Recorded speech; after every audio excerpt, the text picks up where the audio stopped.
Okay, so welcome to, I don't know what week this is actually. It's like week 3 or 4 or something of this class. This class might be a little bit out of order with other stuff. But anyway, welcome to the gesture drawing class, the Wednesday gesture drawing class that I've been running for the past few weeks. We've mainly been focused on some really kind of like dry stuff lately in the class, but I've been trying to push things in the direction of where I head, because I'm a professional animator from the television animation industry, and I'm using these classes to improve my skills by teaching other people how to draw, and because it forces me to re-examine how I draw, how I approach things, and walk through the fundamentals to try to convey it to other people. What you're seeing on screen is me returning to animation. This is something I made just yesterday, after a hiatus from animating. I was concentrating almost completely on figure drawing for a few weeks, which was quite rewarding. I got a lot out of doing it, but I think it's time for me to redirect things back to where the end goal was always all along, which is to improve my animation skills. So what you're seeing on screen is a revitalization of a technique for drawing animated characters that I would often use for stuff that I want to develop more in the course of getting more figure drawing under my belt. What you're seeing right here, this is a run that's loosely based on some studies I did of a run from Spacedad using my own character. Mind you, I didn't copy the run. What actually happened was I studied it weeks back and actually studied it live on stream, the run that I'm talking about on my character here, and I internalized it and thought about the ideas of it in my head that I observed when I was doing it. Stuff like on the down, for example, like this in a normal run animation, this would be the up, but they made this the down of the run in the animation I observed. And the wild positions of the limbs and so on. Those things I remembered. So this is loosely based on the same idea without ripping it off, basically. So it's more like an homage to that scene from Spacedad I was looking at, without plagiarizing it, which is what you should aim for if you're stealing ideas from other things. You should attribute and take the idea and rework it in your own way. And meanwhile, that little run on the right with Astropug down there, which I'm still working on, is the little run with Astropug in the lower right is something that I came up completely on my own. It's loosely based on observations I've done of how actual pugs run. And just made it kind of goofy. I put a little bit of how Stimpy from Ren and Stimpy does really weird floppy runs sometimes, and a few other things. I'm gonna play with the springing and coiling of the tail, of the curly tail back there when I go back and clean this up. You can see stuff like this, his mouth opening up, so on. But anyway, what you're seeing here, the approach that I took to doing the figure here. This is a more cleaned up version of it, but than I originally did. There's much rougher versions of it, but this is an approach to drawing the figure that we're going to be using tonight. If you notice, the figure is made out of bendable, pliable masses. This is a technique that is kind of adjacent to rubber hose animation a little bit, but a little bit more advanced in that you can insert bits of anatomy into it and keep things loose and gestural while having a sense of 3D form under it. So we're going to be using that tonight to create our gesture drawings. I'll be doing some demos of what I'm talking about in a little bit. We're going to be I have a really good mix of gesture drawing stuff tonight that I'm excited to share with you. Let me actually get the app open real quick so we can get started. I have to export the huge PureRef file that I put together of all the poses we're going to be using tonight. But it's all new poses. I don't think there's anything in here that we've drawn before on stream.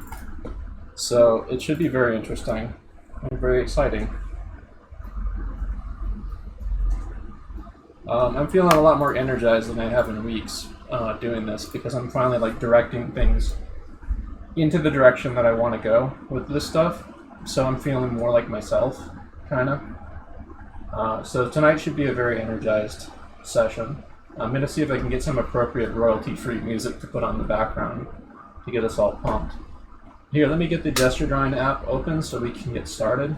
Because I'll do demoing, and you guys can go straight away into drawing while I'm demoing, and observe the way that I draw and try to experiment with it yourself.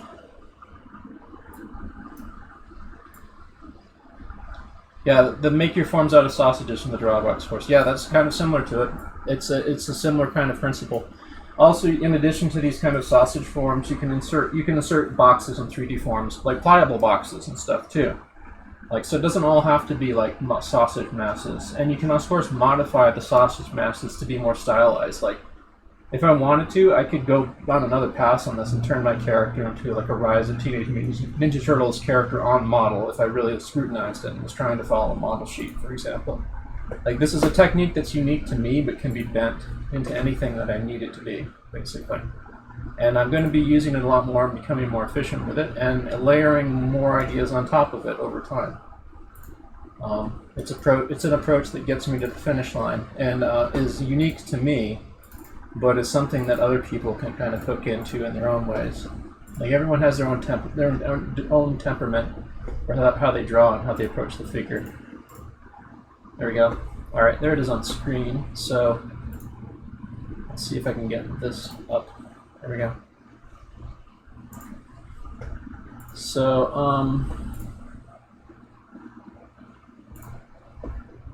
your photo reference 3. Good, we got 272 images. I'm going to do a quick, we're going to start with like 2-minute poses, I think. But here's a sampler of some of the images we're going to be using tonight. It's quite a wide variety of poses. A lot of them are fashion illustration. A lot of them are fashion models. Some of them are sports. Some of them are posing. There's a few drawings in here like this that kind of mix things up. There's also some different body types. I want people to go for like kind of just being confident with this, like just like be confident with massing in the forms and stuff, and just making an expression. Like, I want. Whoa! Was that blank? Must be a huge image. Yeah, it's a big image. That's fine. But I want people to be more confident with mass. Yeah, it's a gesture drawing app. The app's name is called Gesture Drawing 3, and it's available for purchase $15 on QBrush. I do strongly recommend it. But yeah, there's like a few drawings in here, like that guy right there, for example. Isn't that Overwatch fan art?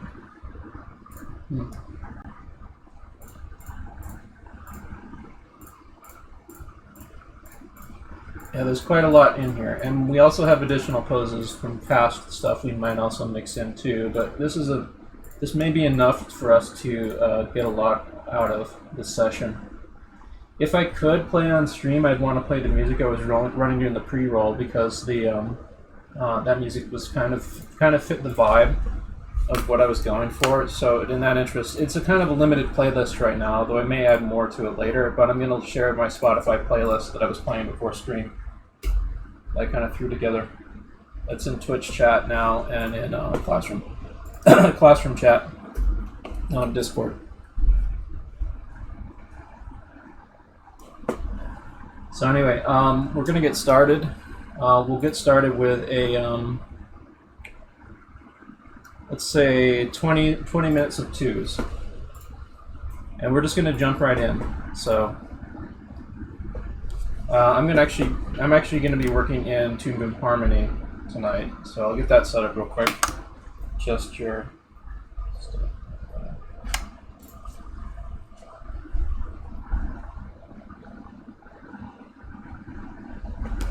So let me get that set up real fast. Just got to get my color card in so I have a white backdrop to draw on. There we go.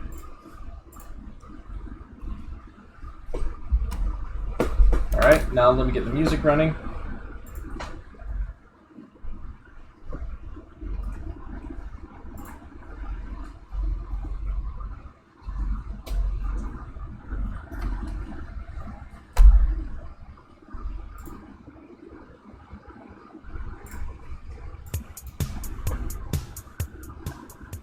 Alright. So let me know if the music overpowers my voice or anything like that during the stream. Oops. We're gonna get started right away. Okay, Google, set timer for 20 minutes. Okay, Google, set timer for 20 minutes. 20 minutes, starting now. There we go. So just go for it. Like, I'm gonna be kind of showing how I approach these on stream, but I want people to use their own kind of vibe and energy with this. Why can't I zoom in and out? What's going on here? Where's my drawing space? Cool. I'm getting like an error or some shit. Yep, I gotta restart Harmony, I think.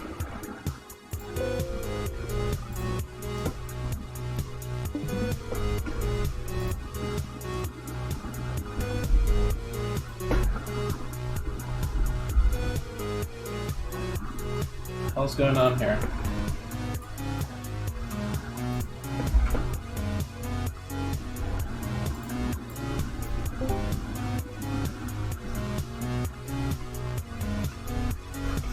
What the hell's the drawing space?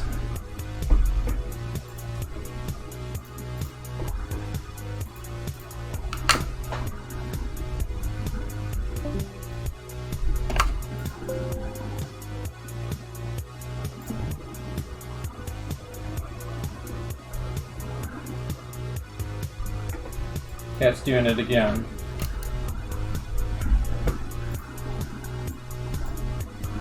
I think.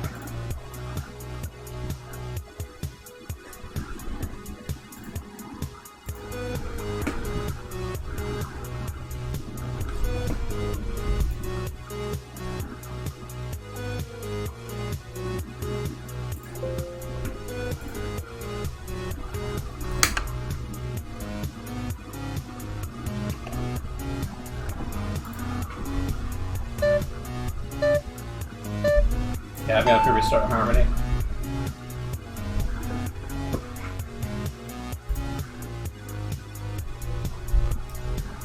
What a buzzkill, though.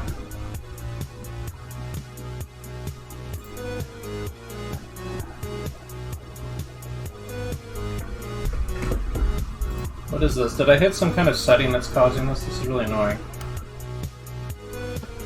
Like, I can't see my border.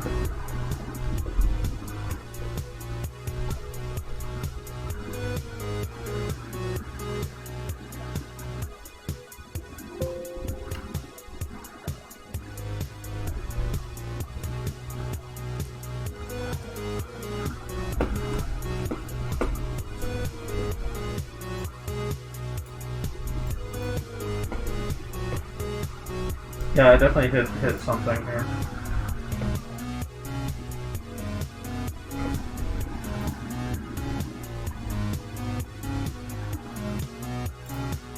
Oh, I hit the drawing button. That's what it was. Oh. What a false alarm. Okay.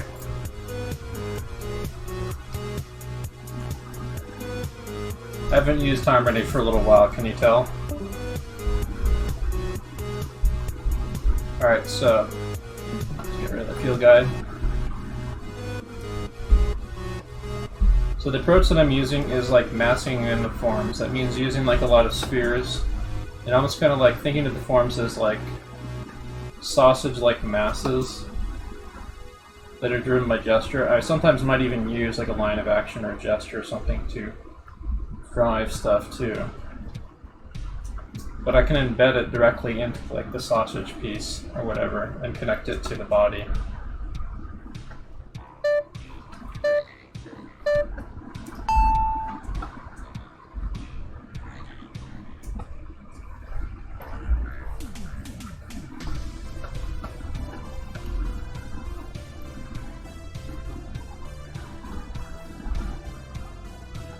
So the goal and the name of the game this evening is to think of the figure in terms of like pliable masses that you can manipulate, that you can insert information on and modify freely.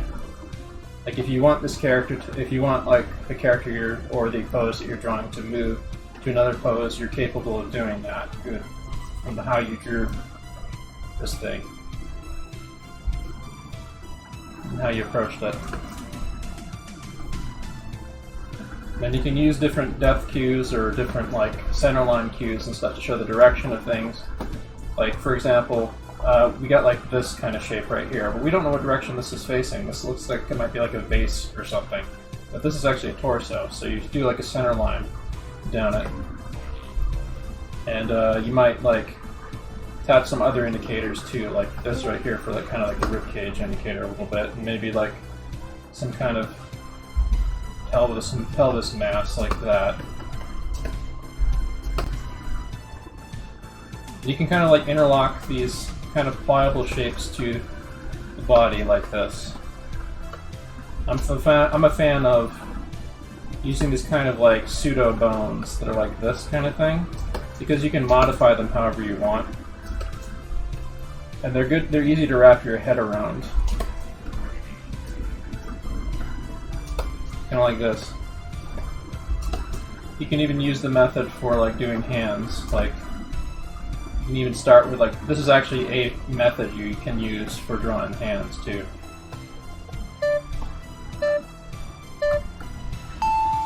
Like the ball and socket method that Bern Hogarth goes over in his book.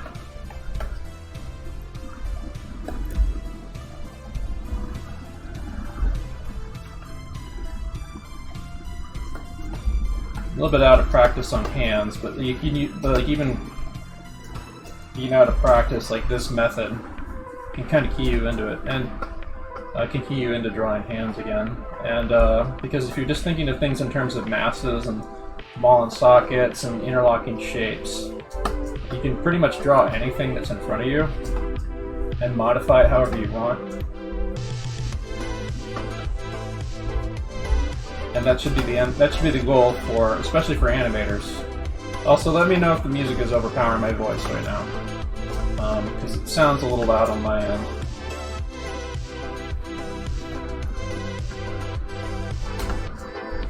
The main thing is don't be scared to draw. You're making mass. Remember, you're making masses here. Pliable masses that express the weight and the substance and feeling of the figure. They don't have to be perfect. You're making like pieces of clay that you're kind of sticking together on the drawing space. You'll kind of unify it with what you know about how the figure works and what you can pull from observation from doing these.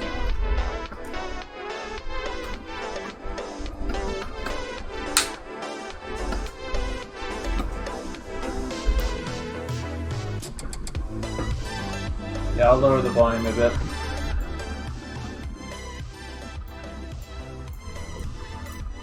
So is that a little better?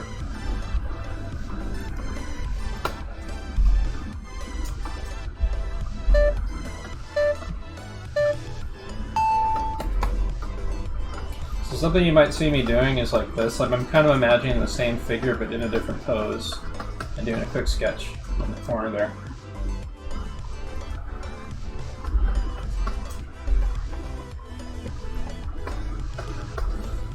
What's cool about this method is you can use it to exaggerate too. It's pretty easy to twist and push and pull. I'm tending to use a lot of curvy shapes, but I might, in the course of the evening, you might see me trying to push more straights against curves as I go.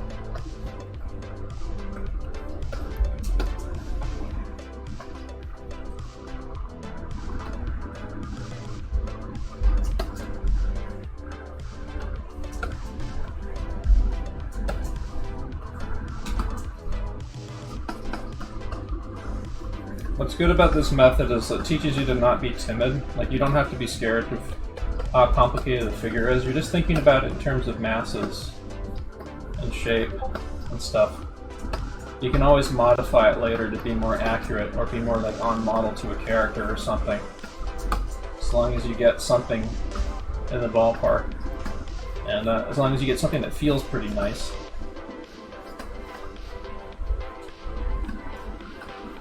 Like for example, I don't quite like how the arm was posed. I might repose it like that. Or I could put the arm down if I wanted to. I could do anything I want. I could change the angle of the head to come forward like that. I could tilt the whole torso forward like this. You can be really free with this.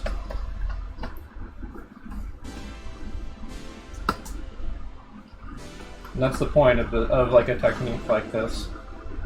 So you can freely repose the character however you want, the character or figure however you want.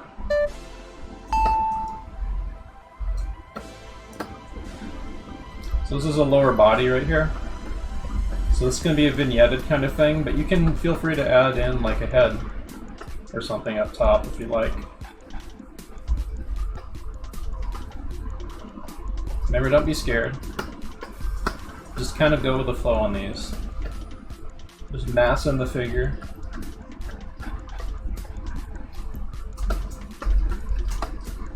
Try to create some pliable masses you can work with for this. It's not, you're not worried about being accurate here. You're worried about what you're concentrating on is getting the masses in and the feeling of the pose. You're investing your own meaning in what you're seeing, and you can do whatever you want with it.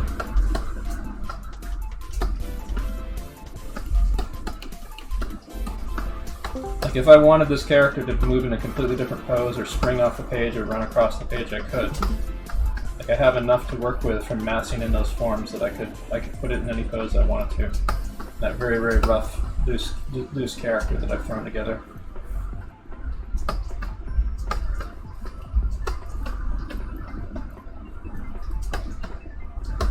So you're going to see me doing this an awful lot where, like I said, last pose, where I will take a pose that I've just drawn with a figure I've just drawn and try imagining them in a different posture.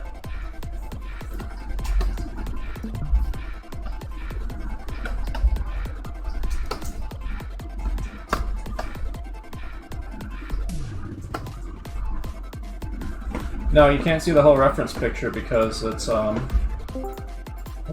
Is that you're saying that they can't see the head? No, it's a vignetted piece. There's no, the head's cut off in that image. Okay. It's supposed to be. Some of these are going to be vignetted like that. Alright.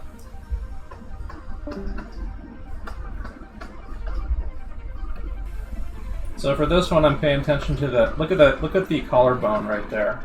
That's a very important part of this pose right here for the attitude and the feeling of it. And instead of worry about collarbone anatomy, I'm just getting kind of like the feeling of that kind of bow there of the collarbone coming up when this character's shoulders are coming up, kind of like this.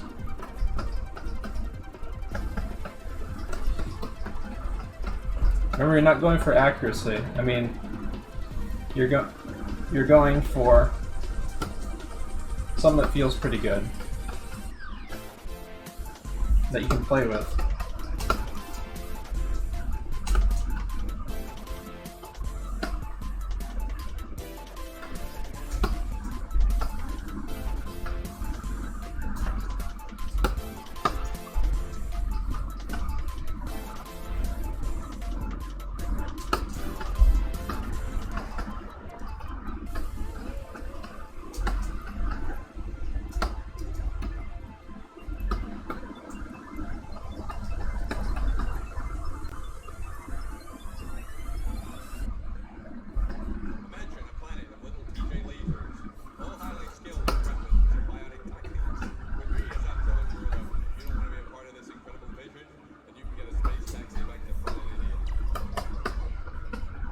Yeah, just a warning, there are going to be some vignetted poses, and that one confused people because it made it look like that the head was cut off by accident on my stream. That last one. I did try to warn people when we started it, though, about that.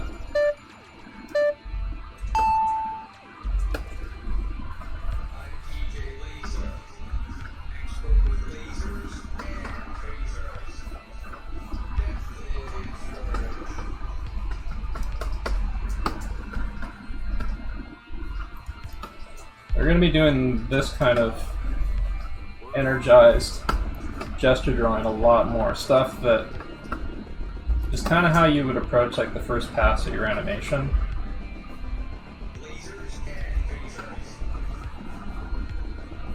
Mind you, like, even though I'm going fast and stuff, like, I'm using my knowledge and my practice of the stuff that I've been doing for the past few weeks where I really slowed down. Like, it's ingrained in there. And I'm massing in the forms here. Like, this may be scribbling, but it's like scribbling that's kind of like a sculptor with a putty knife, kind of massing in clay a little bit.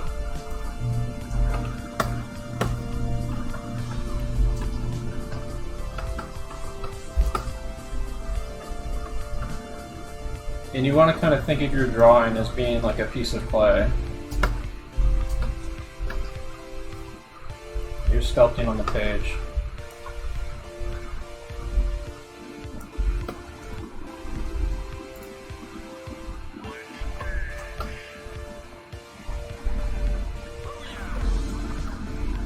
So about 30 seconds. And we'll just like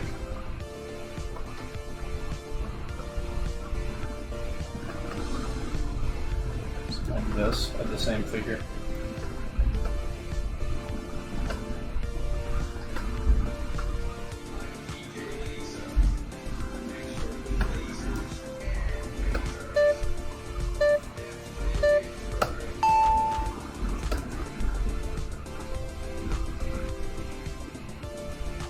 And as I get more warmed up, you're going to see me getting a little bit more decisive about what I'm doing too. We're going to do another set of 2s after this.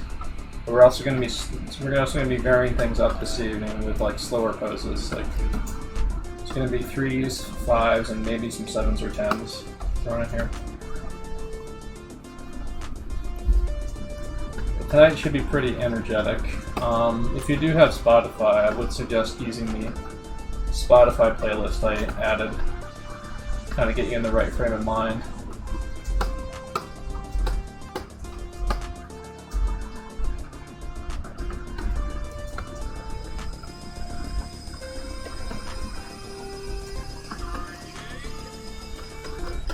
And you can use any of the tracks on there as a song seed for creating a Spotify radio list or something. Or the albums by the artists on there if you'd like one. It's shared in the Discord chat. I'll share it again during the break in Twitch.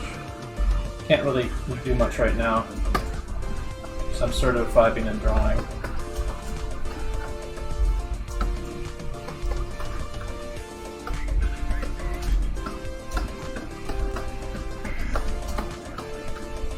Another thing you're probably going to see me do this evening, well, it really depends if I really want to do it, is I'm going to be drawing a lot of stuff of some of my characters.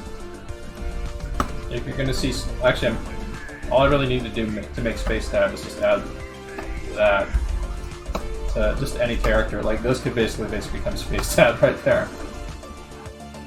But you're going to see me doing a lot of stuff with some of my characters because I'm going to be using this as also like development time for like playing with poses that because I'm going to be doing a lot of animation with my menagerie of characters in the coming weeks. Some of the characters I'm experimenting with, well, Spacedad and Astropug. There's some alien cosmic horror monsters and other things I'm going to be messing with too. There's a space vampire version of Spacedad, a space skeleton version of Spacedad called Spookdad.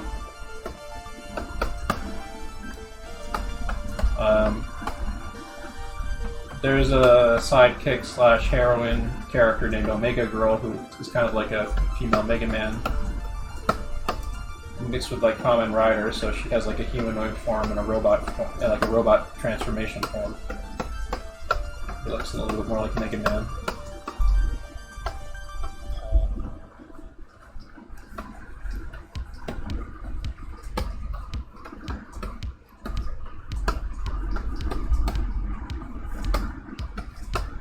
It's a very pointless rain cut, but then I mean, she's kind of wearing swimsuit, I guess.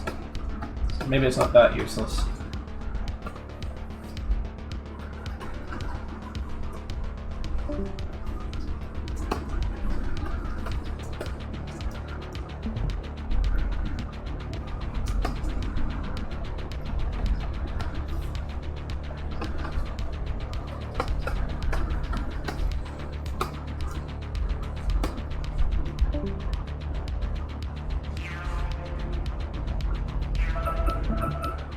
Okay, Google, stop. So let's pause it there. We're going to take a 5-minute break. Okay, Google, set timer 5 minutes. Okay, Google, set timer 5 minutes. 5 minutes, and we're starting now. So now's your time to hit the restroom, to hydrate,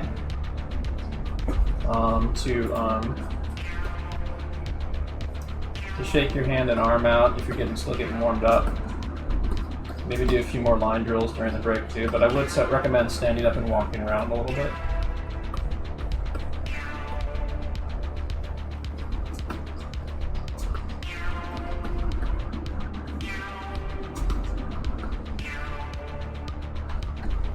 Because if you don't spend some time to get up and walk around during this, you're going to get fatigued. You're going to be at this for like a total of about 3 hours, maybe 3.5 hours this evening, so you're going to want to pace out your breaks to keep your blood moving, because drawing, even as energized as it can be, is still a sedentary activity. And that's why you need to get up regularly to walk around, to get your blood flowing to your brain and your hand and your arm.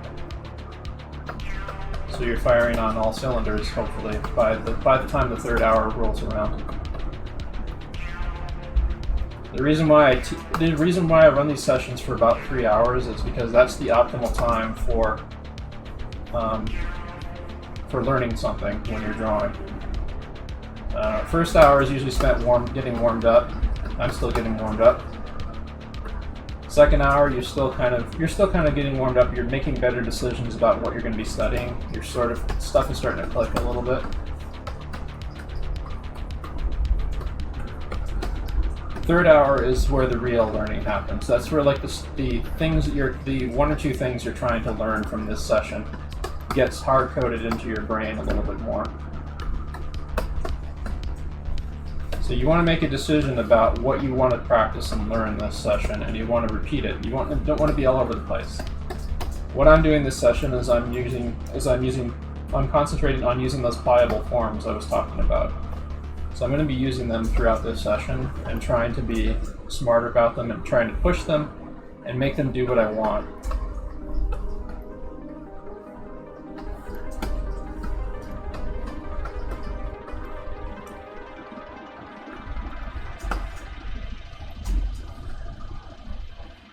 I applied the bean method. Okay, Devil Trigger in Twitch chat says I apply the bean method to torso for pelvis, then I'm feeling comfortable with where do I go from there? You can apply the same technique on the bean method to limbs. That's kind of what I'm doing with this pliable masses thing. Also, in addition to that, there's the Robo Bean. That's also from Proco, which is a more kind of block form sort of thing. You might see me using some block forms this evening, but most of what I'm going to be using is kind of these rounded, pliable masses. The reason my block forms are handy is because they're good for describing more solid shapes, and as opposed to like more organic shapes. And they can give like stuff a hard edge. Like for example, like there's certain areas in like some character designs that even might be more organic, where you might want to insert some hard edges. For example, like the heels or the bottoms of feet. For example, like there could be a cube form here that's for my heel. You could even use like you could potentially use the cube as kind of like a perspective marker for the pelvis, for example. Or like there's an underlying sense of cubic masses even to the rounded forms you're doing. Like Spacedad's head has a side plane. Even though I kind of drew this kind of ovoid, simple shape stuff, I can break it down into a loomis head. I can break it down into different types of head and build more mass off of it and build more detail off of it. I can layer the detail I need into it. And this is just a rough drawing. Like, this is just like my initial, this would be like my initial sketch for something that I modify and then I bend the pose on and so on. And you want that kind of energy, especially when you're animating, because it's all about how the thing moves. Like, you don't want to be overly concerned with detail. Let's see here. You want to be concerned with how it feels.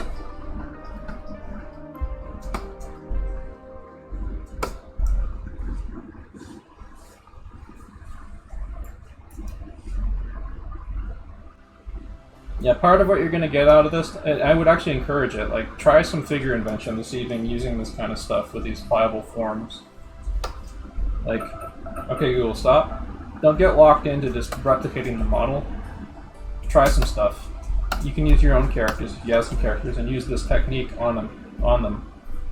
Okay, Google, set timer for 25 minutes. We're going to do another set of 2s, starting with this one. Okay, Google, Sure, a 25-minute timer called of 2s. And we're starting now. There we go. So we're going to do this for 25 minutes or so. I've already drawn this pose. The thing about repeating the same poses is it gives you another chance to push it or try a different take on it. Like, it's not a bad idea to go back to the same pose sometimes. We did that a few times last week, but right now I think we are going to benefit from having a new array of a new library of poses to play with, which is what I put together for us today. We might return to some of these poses throughout the week too, though.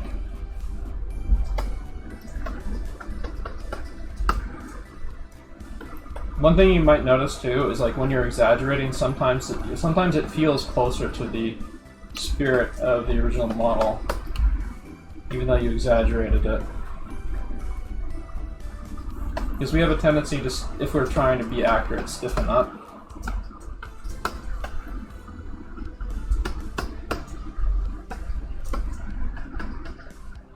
And also there's like stuff about like Uncanny Valley and so on about how much physicality is happening in a realistic figure versus an exaggerated or simplified cartoon one. There we go, there's Spacedad. I have a very, very simple visual language for instantly making anything into Spacedad, and that's just adding that little pompadour on the front there. It's instantly my character now.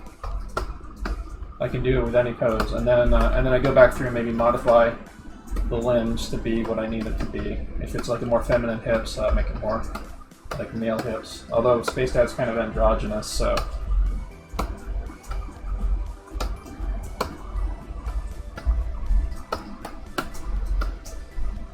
So here, I'm going to give a quick preview of like the rough idea I have for the space skeleton version of Spacedad. But first I want to get this pose in. I'll get that later. I'll get that in later. So even on these poses where it seems like there's not really much happening, there actually is quite a lot. There's a lean going on in the head, and you have to vibe into the energy on the more energetic poses in order to see it. Like, there's a lot going on here. And you can even use the flow and the flyable form stuff I was talking about to kind of mass in the fabric, because the fabric takes up 3D space. It's going to have a feel and a flow to it too. There's masses and forms underneath it as well. And you can draw those in as well. I'm going to put kind of an indication of hip, or about where I think the hip or the leg is, and so on. Like, that's her right leg on the right that's going to be going about here. I'm not going to make it perfect though, because this is just a quick 2-minute quick sketch. I want something that kind of feels like a little bit like the figure. So anyway, there's that. I'm gonna get a little bit warmed up with Spacedad, the space skeleton, Spacedad here. But he's Spacedad is kind of a simplified skeleton. There's some of the Loomis skeleton that goes into him a bit. He's got a very simplified rib cage, because drawing like a rib cage with the like proper serrations and stuff on the ribs would be a huge pain in the ass, and it wouldn't be a very fun character to animate.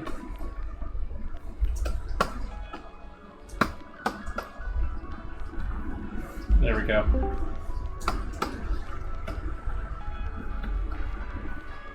I haven't designed it yet, but I'm planning on giving like Spacedad a spacesuit. So there's like I like the motif that I see sometimes in sci-fi, the skeleton in an astronaut suit. So this is a really highly exaggerated photograph pose that looks like it might have even been photo manipulated. But that's okay. Like treat this like a cartoon character, kind of. Like, just mass in the forms and play with the exaggeration. You can do anything you want with this massing in the forms method. You can repose this character that you're making here. You can play with the weight and the lean of the pose and stuff. Like she's got her hips kind of right there, legs going on about here. You can push the foot down even more.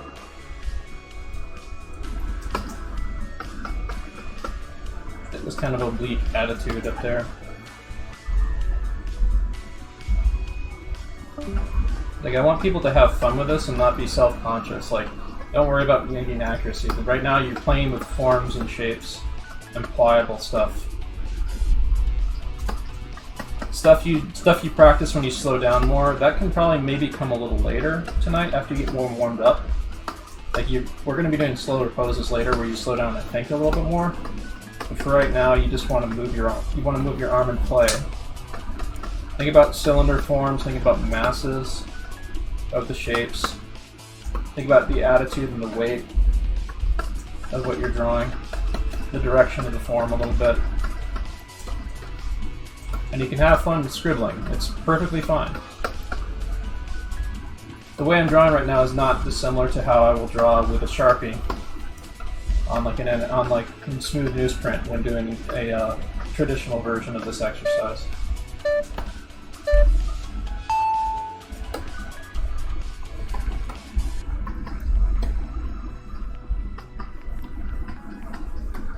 And when you're feeling more confident after like having a lot of time to really play with forms and stuff, you can do something that's a little bit more simple. Like I'm kind of going in that direction right now.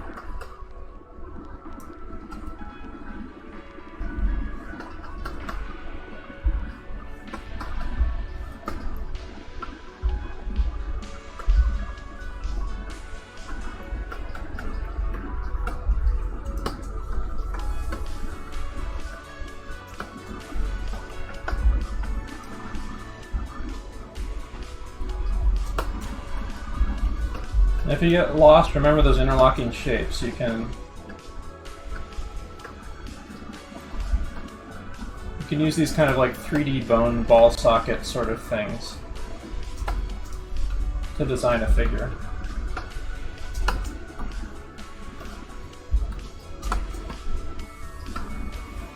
There we go, there's a couple thighs right there. Then of course I can modify them to be more like the type, or be like an actual thigh or whatever. I've just got something working that I can kind of wrap my head around on the page. It's drawn very quickly, very loosely. It's got the gesture integrated into it. I can push it and I can pull it. I can repose it. I can, like for example, put the forearm out like that.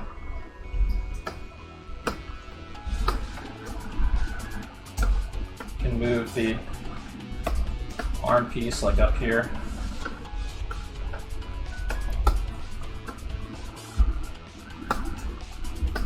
I can pretty much do anything I want with it. Like, and you should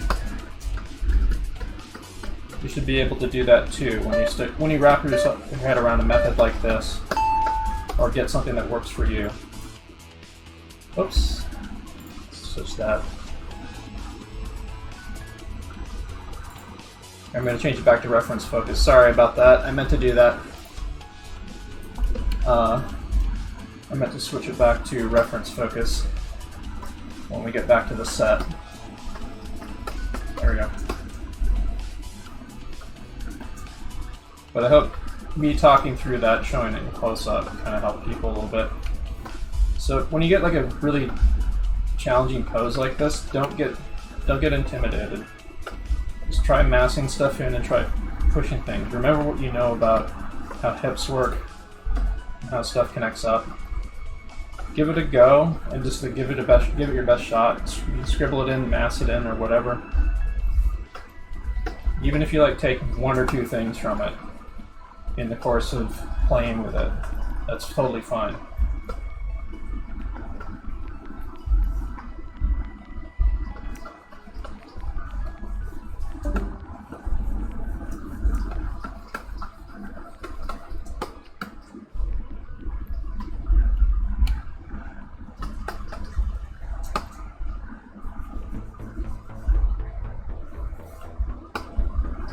It's okay to scribble, if the scribbles are productive. It's different than chicken scratching. You're trying to feel out the pose and get your nervous energy into it. You can, and once you get the nervous energy out of your system, or you kind of wrap your head around a little bit more, you can do it cleaner and more confidently. But you want that initial kind of energetic push.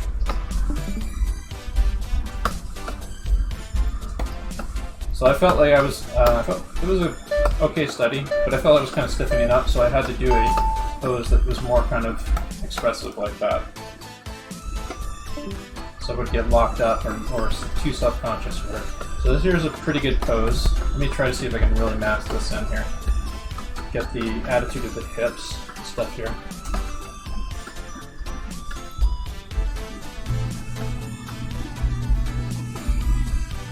Now you're looking for energy. You should be working up a little bit of a sweat doing this. Use your arm, not your wrist, when you're drawing these, by the way. You want your shoulder being the main driver of what you're drawing here. Otherwise you're going to fuck up your hand. And also you won't be able to draw this energetically unless you're doing that.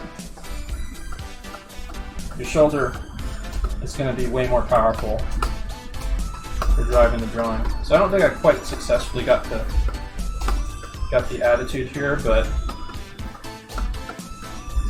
I feel that I was able to flow through it pretty okay. So I'm gonna play with the figure over here in the time I have left. Like I'm kind of almost doing 1 minute poses here, but then spending the rest of the time kind of inventing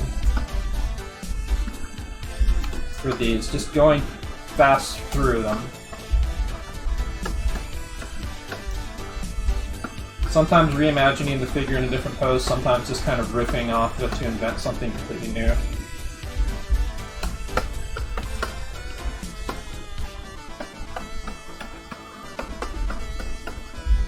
What's going on? We're doing a figure drawing session. Feel free to join in. I'm going to be talking through what I'm doing.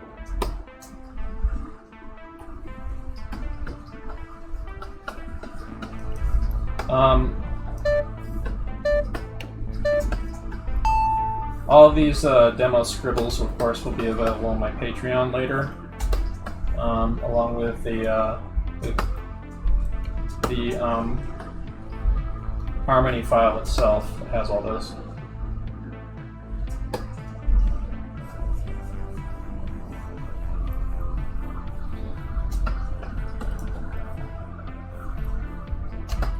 So the end goal of like where you're trying to go with when you're learning how to draw is something that plays to your nature, something that like taps into your sensibilities. That's sort of what I'm getting through doing this. I've been kind of like using other systems to draw and trying to integrate them into my own lately, and that's extremely valuable to do too. But I think I'm ready right now to bring things back to how I draw when I approach animation.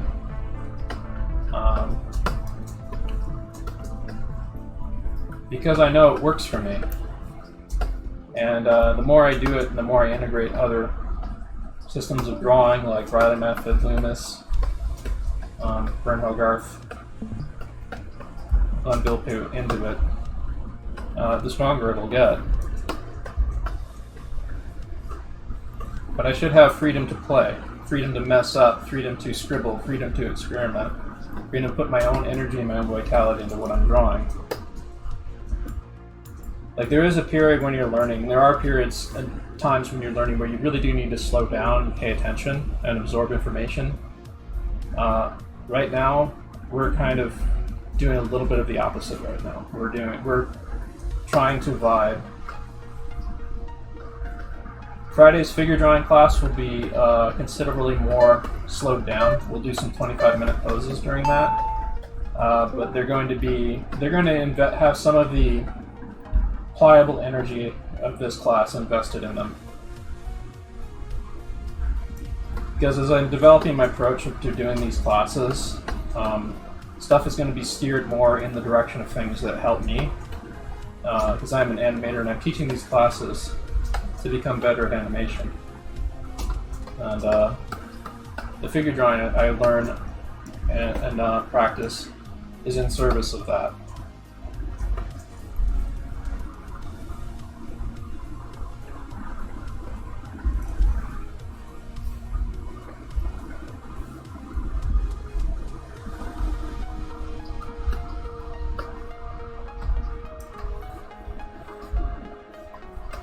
Okay, remember to keep your energy up.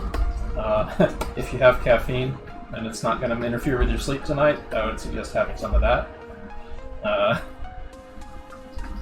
would not suggest having energy drinks. Those are garbage. They will run through your system too quickly.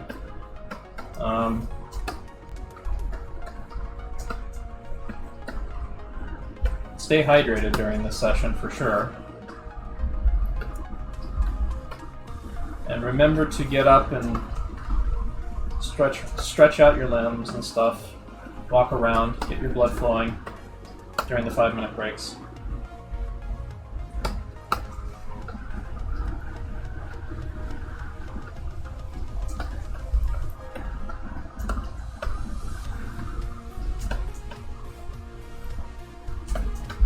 What you want to be aiming for with your poses is some kind of meaning to them. Like, what's happening here? What's the character doing? What's the feeling the feeling or the emotion I'm trying to convey when I do my version of it? Same thing when you invent poses.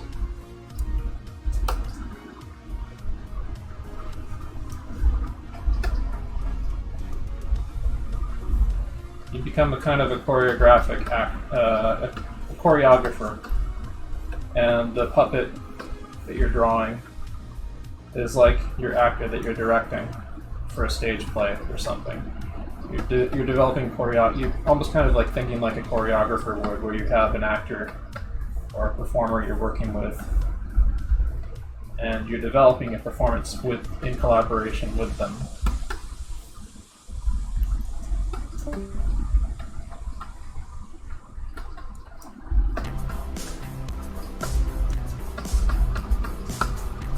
That's the way you kind of want to approach designing your poses and interpreting poses that come on screen here.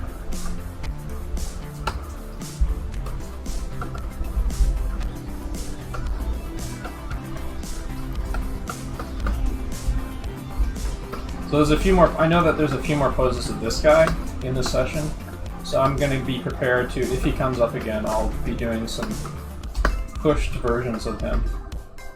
So I'm trying an alternate pose of him right now, where like the kitty cat's kind of over the arm right there.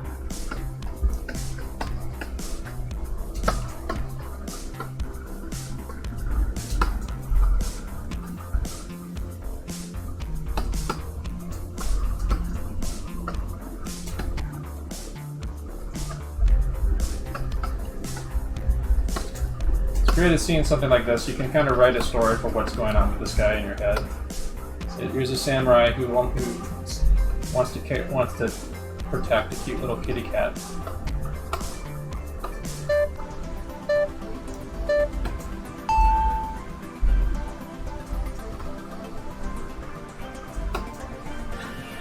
This is quite a cosplay. I don't know if this is photo manipulation or just like a really, really inventive piece of cosplay. But it's really nice.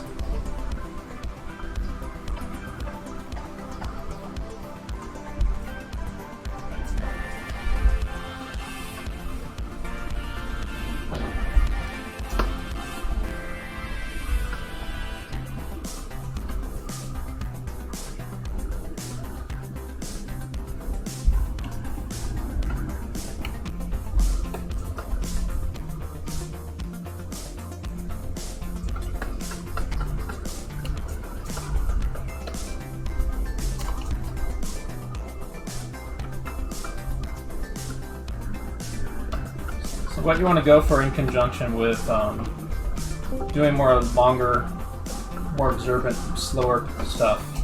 Just longer, more observant, slower stuff is to discipline yourself, to really pay attention and to absorb things. The quicker, more energetic stuff is like an abbreviated version of the stuff that you're trying to absorb in those longer things. Like, there's bits and pieces of stuff I've absorbed in figure drawing, in perspective, in head drawing, that are gonna come out of me in the course of doing this tonight, that I absorbed from doing the longer stuff. So it shouldn't. So everything you do shouldn't all be the. Whoa! What the heck? I think it's slightly cut off here. Let me fix that. There we go. Sorry about that. Well, some of the poses were getting cut off, I bet.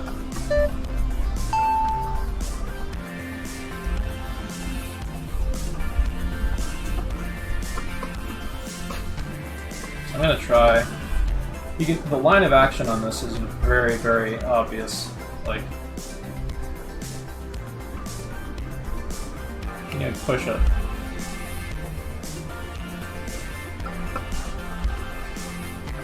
You can even see the tilt of the hips and the shoulders opposing each other there.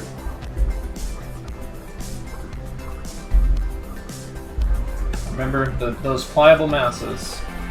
Think about the figure in terms of those pliable masses. You can bend and manipulate and do whatever you want with.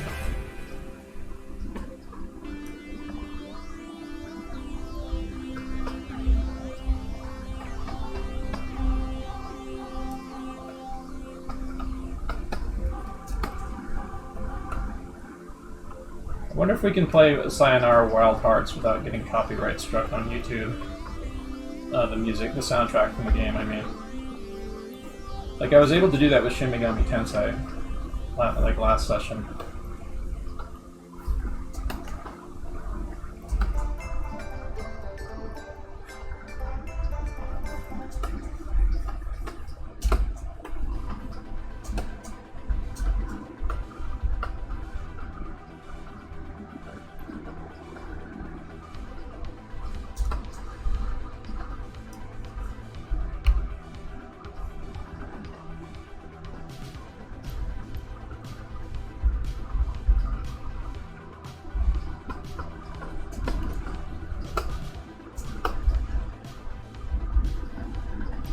There he is. There's Spacedad right there. I'm very proud.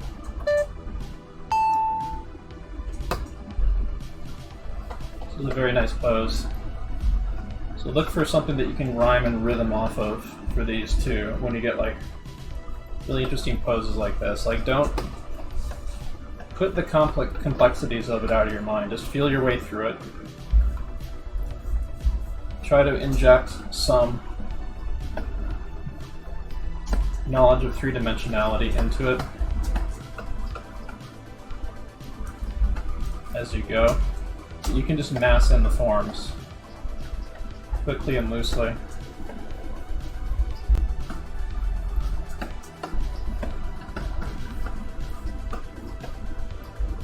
Then you can go back and do what I'm kind of doing, where I kind of like add a cube shape in here for the pelvis, kind of like a front joint right here with a cube shape for the knee, maybe a cube shape back here for the heel.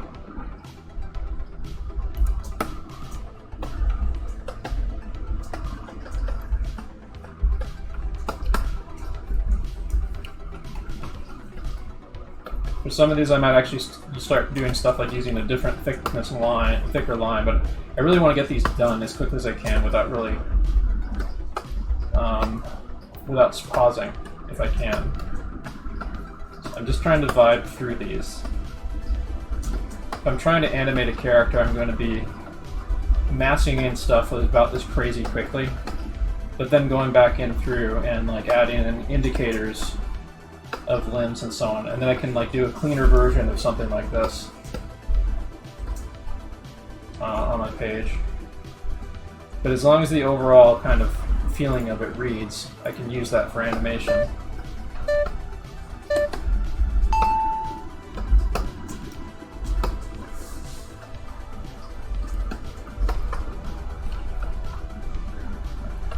And also, when you get a pose that is really tough, that you haven't done before, there is a tendency to kind of scribble it and kind of feel things out, which is fine.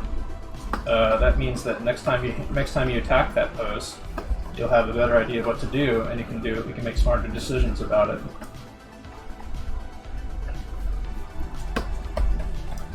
It's okay to scribble as long as it's productive scribbling. There's a difference between scribbling that works in service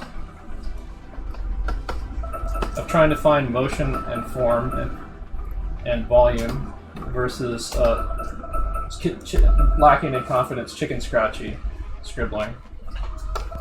Okay, Google, stop. Okay, Google, set timer for 5 minutes.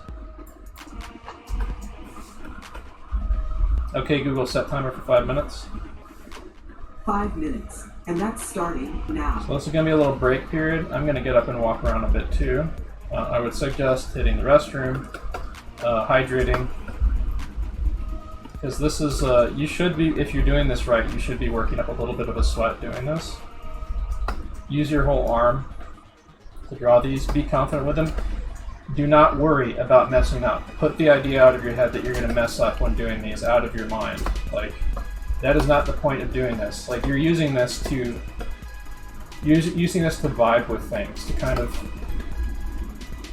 attack stuff and play with it.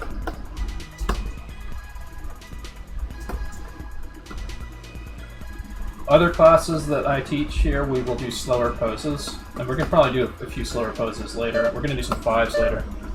I think we actually, I don't know, we might do 3s for the next set, or we might do 5s. I'm leaning towards 3s for the next set.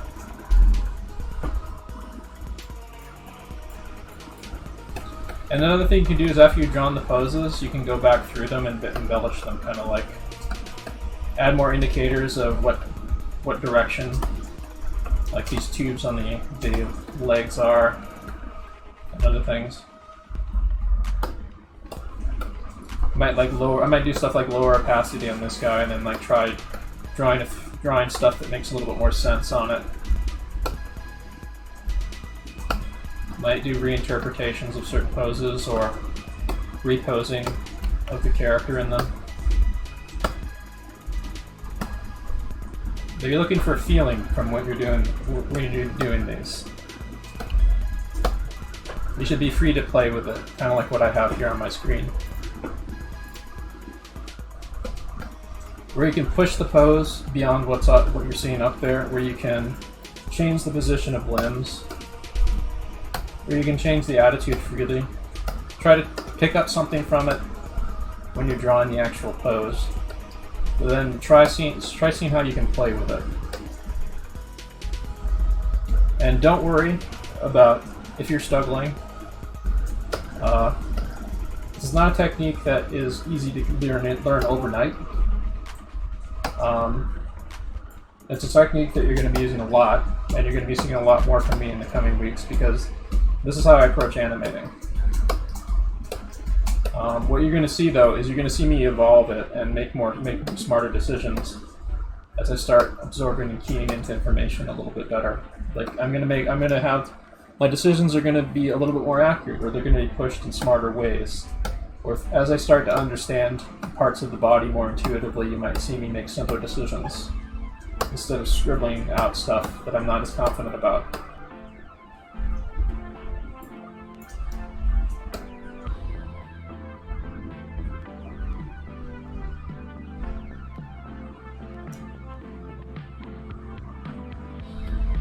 It's going to be very difficult to export. I can probably shrink the whole thing down by a peg, using the peg in Harmony, and then export the individual frames. I think that's probably what I'm going to have to do to upload this stuff to like Patreon later. But the actual Harmony file is going to be available too. I might just do that though. I might just make the Harmony file itself available. That might simplify things. I don't know though, because like you have to own a copy of Harmony to view the file, so.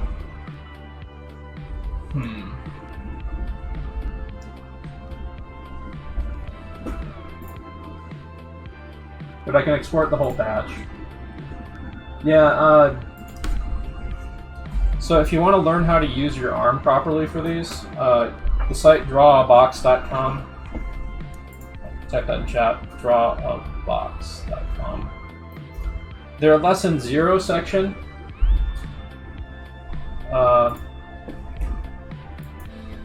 Their lesson 0 section, here I'll put it on screen here, whoops.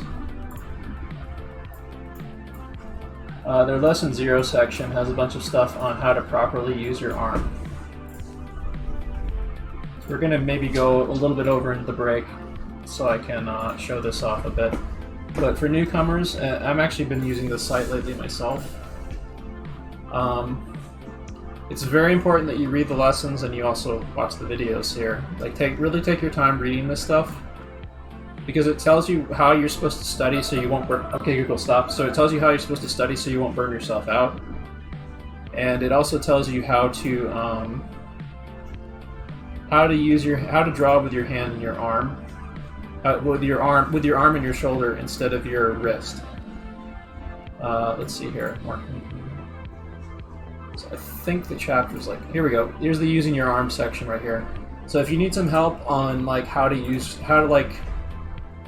your shoulder, they want you to use your shoulder, but you're also going to use a little bit of your shoulder blade as well. Like you want to avoid using your wrist, you want to avoid using your elbow, you especially want to avoid propping your elbow up on something, because that can damage the nerve ending that's on the underside of your elbow. You want full freedom of movement of your arm. You ideally want your hand to kind of rest on the drawing space, which is why if you're drawing digitally, you want one of those kind of Mickey Mouse glove sort of things that protect the side of your hand. For a lot of artists, you'll see them like when they're using tapered Conte pencils. You'll see them holding the underside of the pencil because that keeps their hand off the page. It keeps their hand off the page and lets them pull lines a little bit like a painter's brush. But yeah, get some of the artist gloves. They're really inexpensive for digital drawing. You don't want to be rubbing down the side of your hand on your digital drawing space. But anyway, whoops.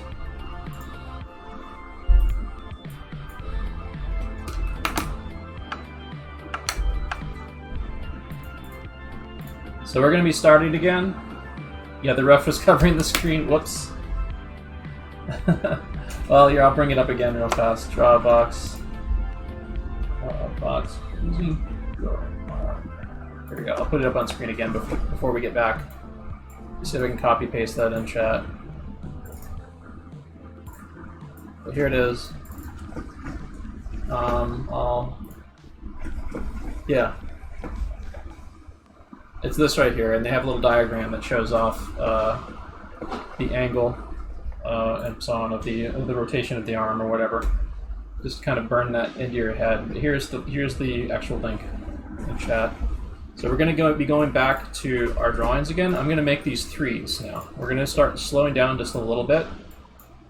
But that doesn't necessarily mean that you have to reduce the amount of energy you put in your drawings. It means you might have a chance to maybe lower opacity on your original drawing and draw on top of it. I haven't really figured out a workflow for me to do that in Harmony, so what I'm going to do is I'm going to just redraw the figure or invent figures and stuff and keep my energy up. So we're going to be going on to threes now. I'm going to put the app on screen and okay, Google, set timer for 25 minutes. Okay, Google, set timer for 25 minutes. 25 minutes, and that's starting now. There we go. Skip that one. Alright, so these would be threes. You can slow down a little bit, kind of use the stuff that you've been trying to key yourself into. This is the second hour now, so you're going to try to be a little smarter about how you use this stuff. Like, you've got your hand a little bit more warmed up.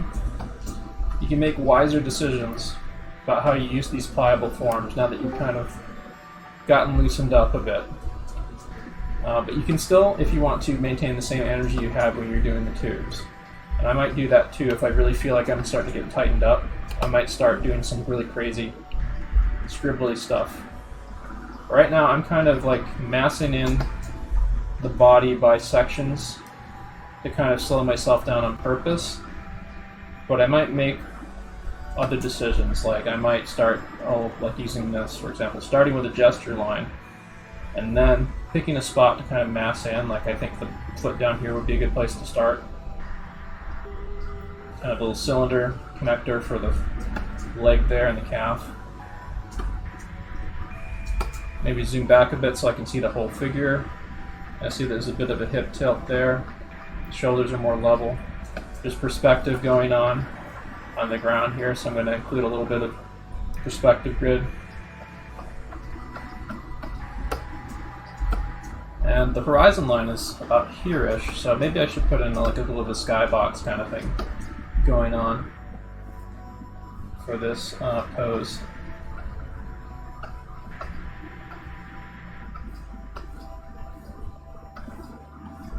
Like that. It's not going to be perfect, but it's like it's like a shorthand notation. Freehand perspective. Kind of engage myself visually with perspective with these. So that's examples of the kind of stuff you can start messing with a little bit more, like using gesture intelligently in conjunction with those pliable shapes, kind of like this. Or like that. You can mess with some cubic forms, kind of like this.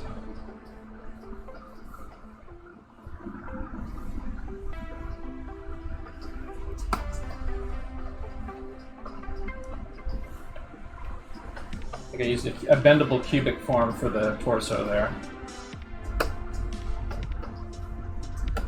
And of course you have time to plot in perspective grids for these full 3 minutes, like I just did. Adding even just like a ground plane. You don't even have to add like a full ground plane. You can add in like kind of an indication of shadow that sort of indicates the ground plane a bit.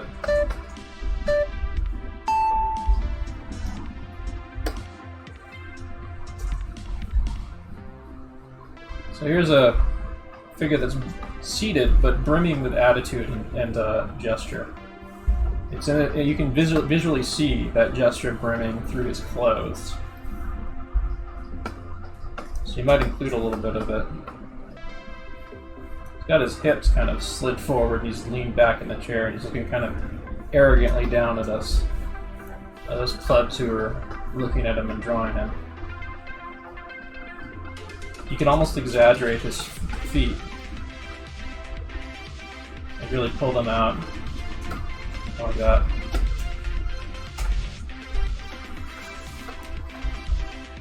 So maybe find some more rhythm in his body a bit.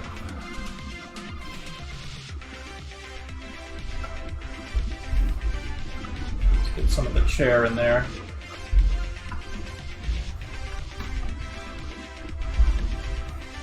What sketchbook would you recommend for traditional art? A cheap one. Honestly, like any kind of paper will work, but like I wouldn't recommend like expensive ones, because you're just gonna well, there's two kinds of sketchbooks. You can have a serious study book where you're trying to make pretty drawings in it. You're trying to do like serious stuff in it. It's like a showpiece book. And then you can make a second book that is your workbook, that you actually will do field sketches in. You'll solve drawing problems in for like commissions or other things you're doing, or thumbnails for your animation. If that one is like anything, you should have an anything goes sketchbook and I'm going to draw good drawings in this. I'm going to try to aim to draw good drawings in this sketchbook. sketchbook. The scrapbook sketchbook. Where you set out to do like pretty drawings in it. That one should probably be maybe on higher quality paper, especially one that like handles different mediums better. But like, you just have a cheapo sketchbook for everything else. So I'm getting a little locked up here. So that's my cue to start doing some figure invention here. I'm just playing with the form and the puppet stuff I'm using this evening. Because if I get too much on autopilot of just like replicating the pose or whatever, it's gonna stiffen me up, and I don't want that. I want the energy that I need to play with the figure and like create poses.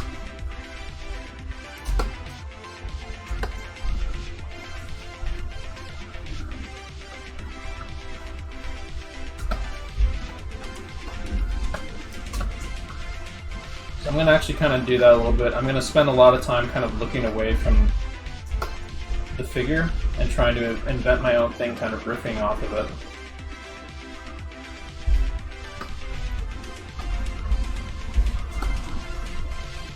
And one way I can do that is I instantly make the character into Spacedad, and then that just opens up possibilities for me for playing with Spacedad's personality and like pushing things to how I think that this goofy sci-fi character that's kind of space dandy-ish would act or pose himself.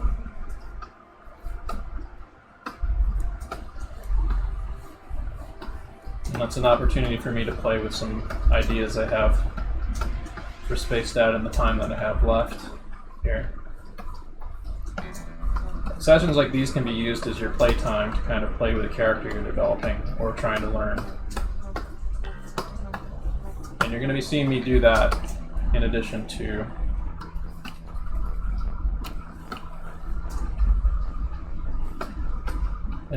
following the figure poses a lot.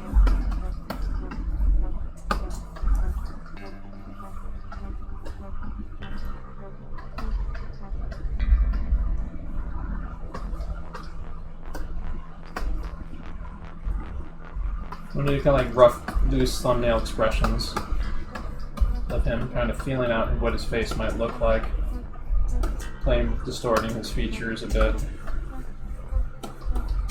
So I have a general idea of what Spacedad is, but I don't have like a model for him that's set in stone. Like his drawing style can change wildly, but the sort of pliable, bendable, gangly puppet boy that I have working currently in that GIF that I showed in the pre-roll in the stream is where I'm kind of headed with him now.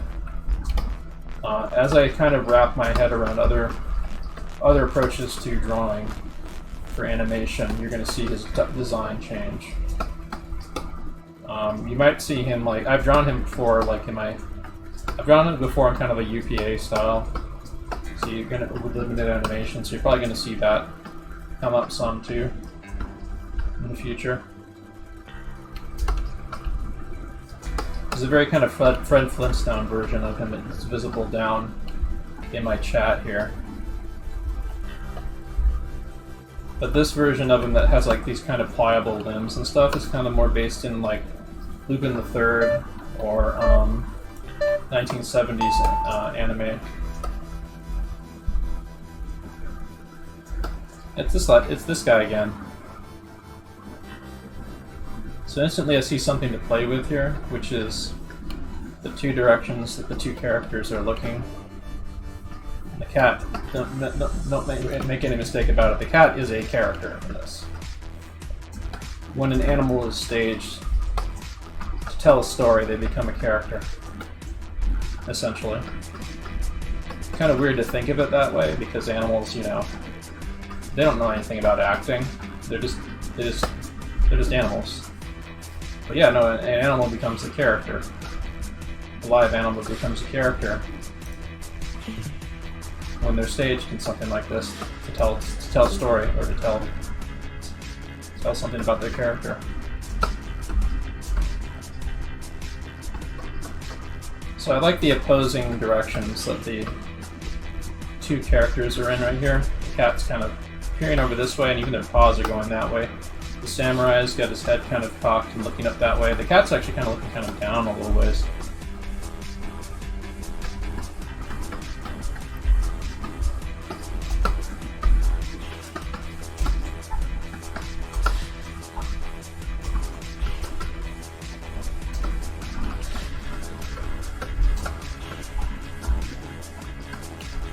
Like, if you were seeing a story with these two, this samurai would definitely be the good guy in the story for sure. Like, this is a guy who has compassion in him. That doesn't necessarily always have to be the case.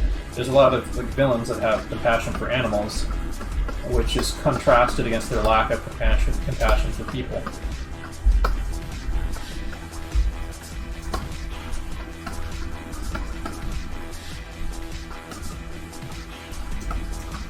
And that's actually true throughout history. Like the Nazis, for example, were very fond of animals and had some really strict animal rights laws. Compare that to how they treated people, though.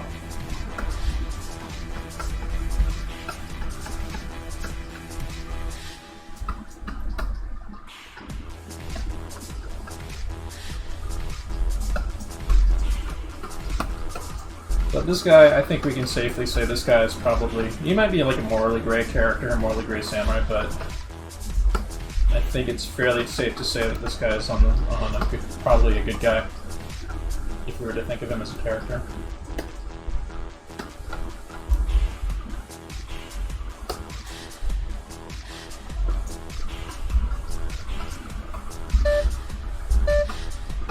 He would probably protect the weak and stuff.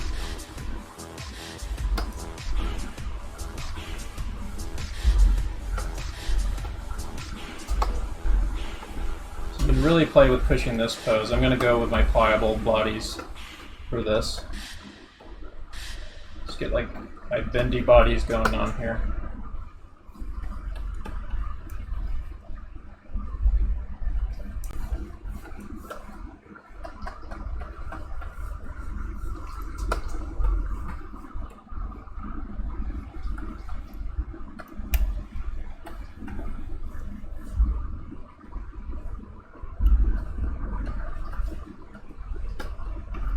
I think that's the end of the music that is playing now, so I'm going to try to find a...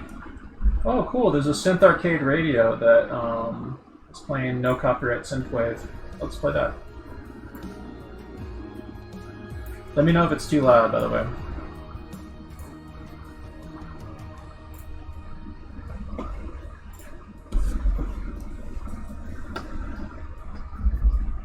So I'm going to add some stuff to this. Let's see here.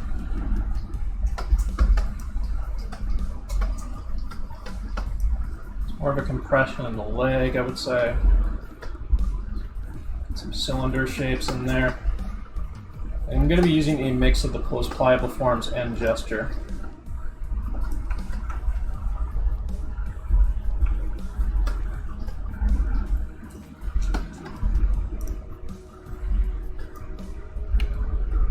Very scribbly, loose gesture and stuff. So I'm not worried about making a good drawing. I'm worried about getting the guts of the feeling of it.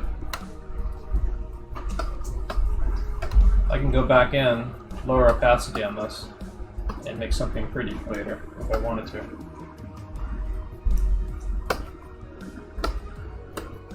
So I kind of like that Spacedad pose there. I might go back and embellish that. Stuff like this is how you can start your expression and model sheets when you're creating a character. Like, there's a lot of stuff in here that would be great for development work for me to go back and embellish and punch up, or use as a starting point for more thought out poses.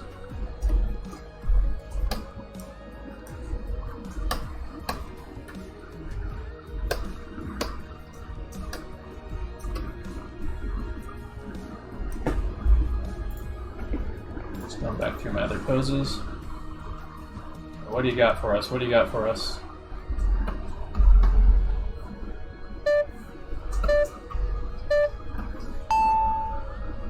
Ooh. I think we might skip this one. Yeah. There we go. So this isn't that dissimilar from this pose that I kind of invented with Spacedad right here. So I'm gonna modify it, but look at it because it has a hip tilt and a body direction that's somewhat similar to him. So I'm gonna kind of play with it a bit. Sometimes that's how you use reference. Like, you might not be using the exact pose, but if you have that sense of like pliable, bendy shapes of the figure, you can repose it however you want. So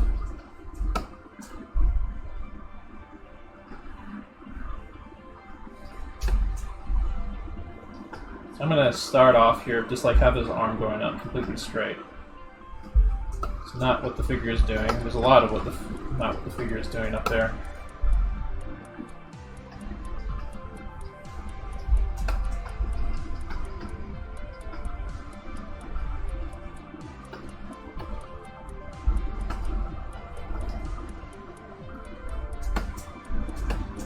Then let's see, I'm gonna maybe skip a frame ahead, but I'm gonna turn on onion skinning.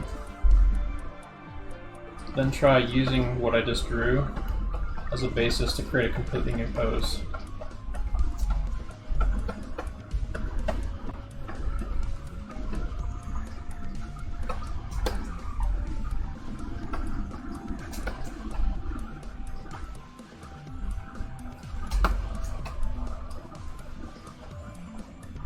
I'm going to keep it somewhat in the ballpark of the proportions I just drew, but maybe modify it a little bit because I'm not totally happy with the proportions on the Spacedad, the first Spacedad I drew. So I'm probably going to lengthen the legs a bit, for example. So you have his forearm going back and forth shortening.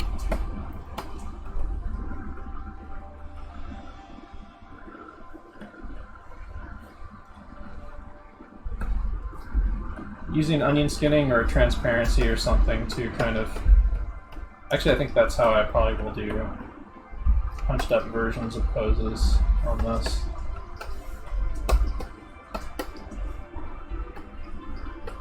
Use the onion skinning tool to draw back over stuff a little bit to embellish things. I'm coming back into Harmony pretty rusty. Using Harmony, so... And there's new interface changes in Harmony 20 that I'm using right now compared to the Harmony 12 version I've been using previously. So I'm going to have to kind of set up my shortcuts and other things later. But now this is good drawing mileage.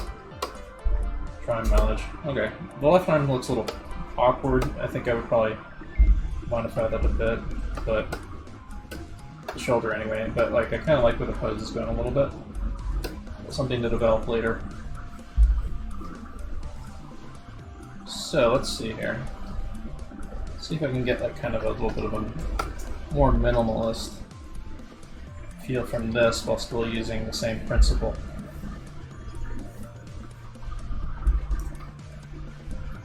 Very solid shape coming up here. You have to be decisive about the shapes, the angles I pick here.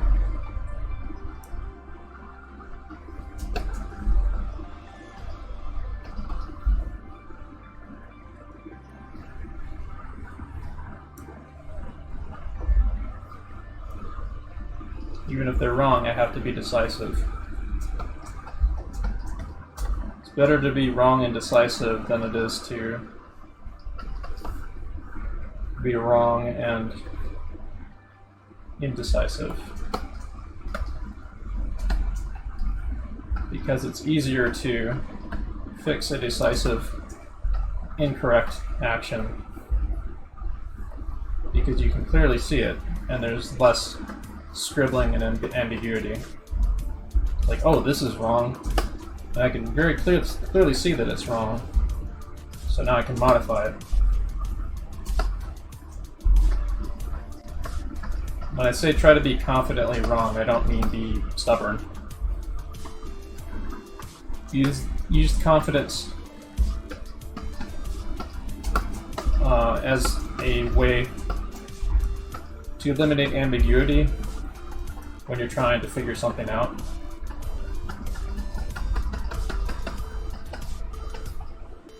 Because it's easier to fix problems with a confident, incorrect drawing than it is to fix problems with a lacking in confidence, incorrect drawing. And you kind of have to accept that you're going to be incorrect.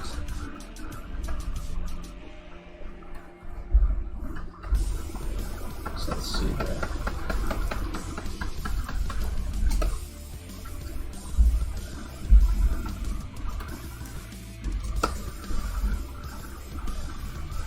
I bring it back to drawing my pliable bendy forms now.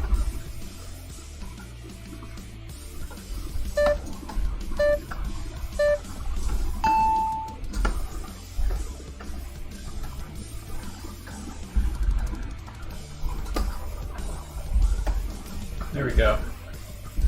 So I got my pliable bendy forms on the right here. I'm going to try to use them on this without getting too caught up in stuff.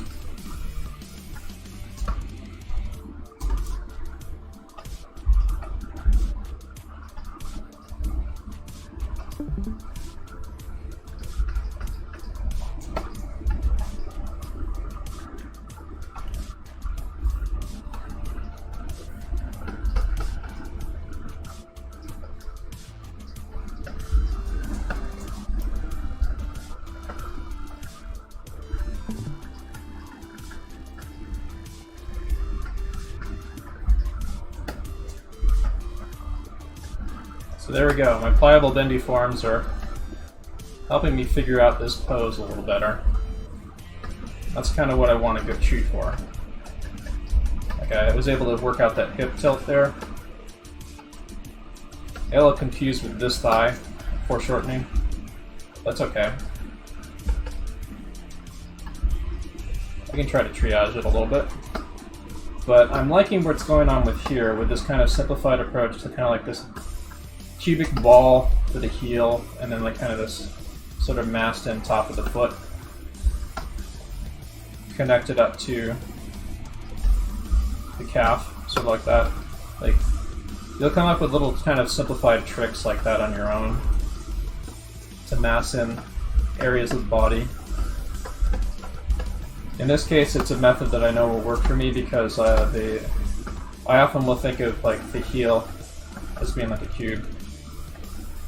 Like the front of the foot as being like this kind of hockey puck sort of thing. You can think of like the ankle as being like this kind of cylinder peg that goes through the foot and so on.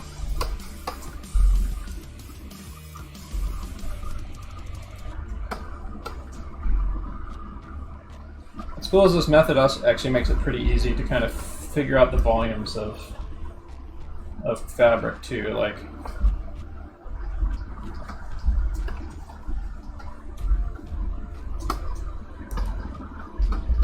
see, like her skirt goes up to about there-ish.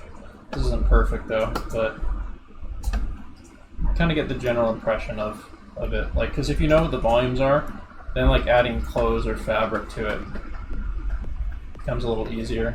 The kind of billowy sleeve that I added there. Add a bit of a hoodie back there, for example. This is an interesting image that I wanted to include. So I wanted to include stuff in here that where like figures are kind of subsumed in something too, so that you can so that you aren't getting caught up in just like the figure.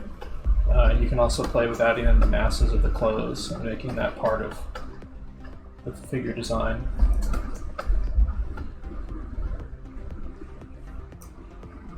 It's kind of camera head character.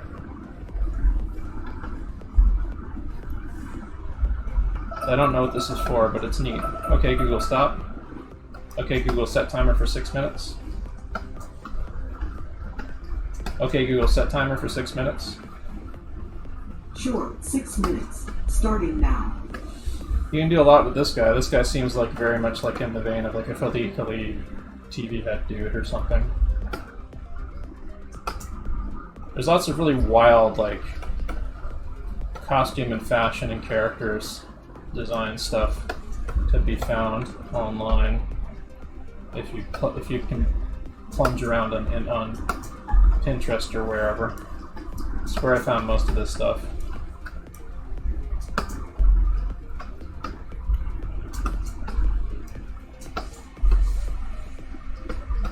I think that was session number 3, if I'm not mistaken. That was our 3rd figure drawing block, right? Even counting the 20-minute one we did at the start.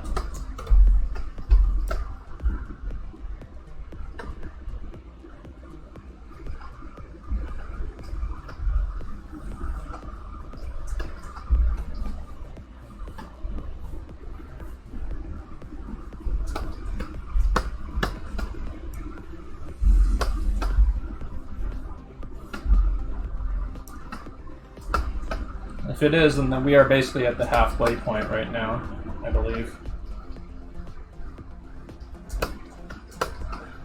Which means we have 3 more figure drawing blocks to do, which will go until about 8:30 or 8:45 or so.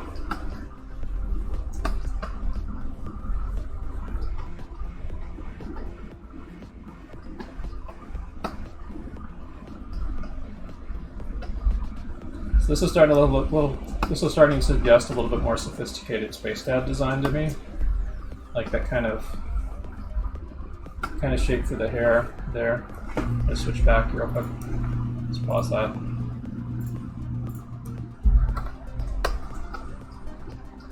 More of a developed chin down here.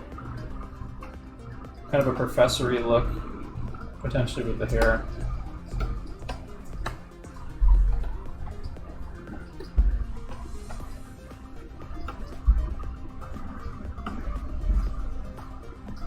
So this might be something that I could go back and mess with some more.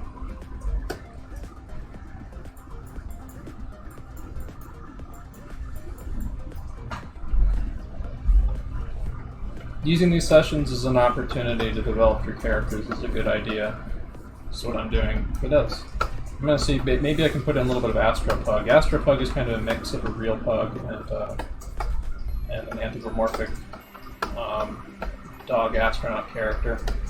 So he'll run on all 4s, and when he does, he like takes on more anatomy, kind of like a dog, which you can see in that run that I showed at the beginning of class. But when most of the time he'd be standing upright and walking around on his back legs, and when he's like that, he has opposable thumbs, and he like more or less looks like a very tiny bipedal human.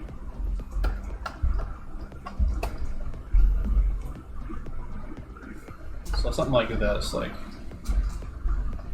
let's do a quick Astropug. So he's still based on the same stuff that like Spacedad would be based off of when he stands upright. So it's like a very top-heavy head. He's kind of like a Disney character. Disney mascot character in his proportions, I guess.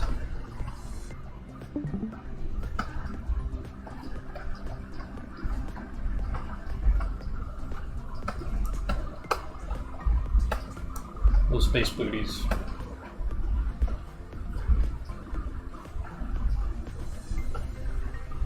Triangular pug ears. That pug muzzle is very important for him.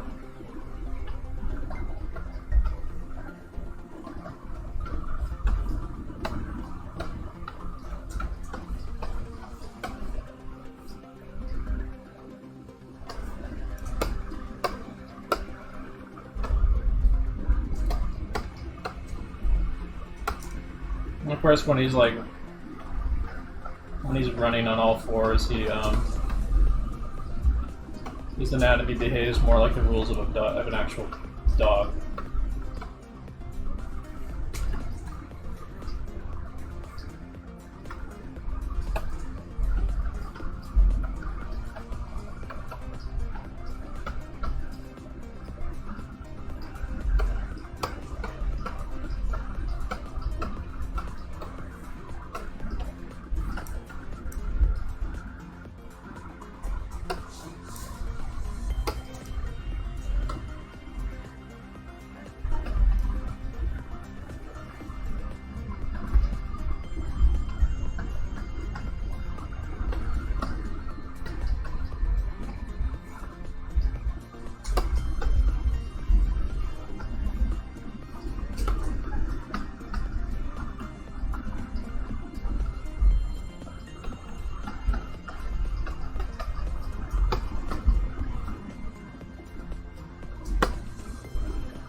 See, he's got opposable thumbs. I might make him 3-fingered.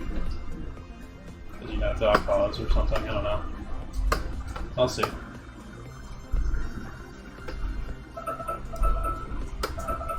Alright, I'm going to hit the restroom, but I'm going to be starting the next figure session. We're going to do another session of 3s. So we'll just start right here. Okay, Google, set timer 25 minutes. Done. 25 minutes added to your timer. Be right back. I need to hit the restroom, then I'll be back, and I will continue drawing.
So something I really want to stress for people, my approach to drawing might not work for you.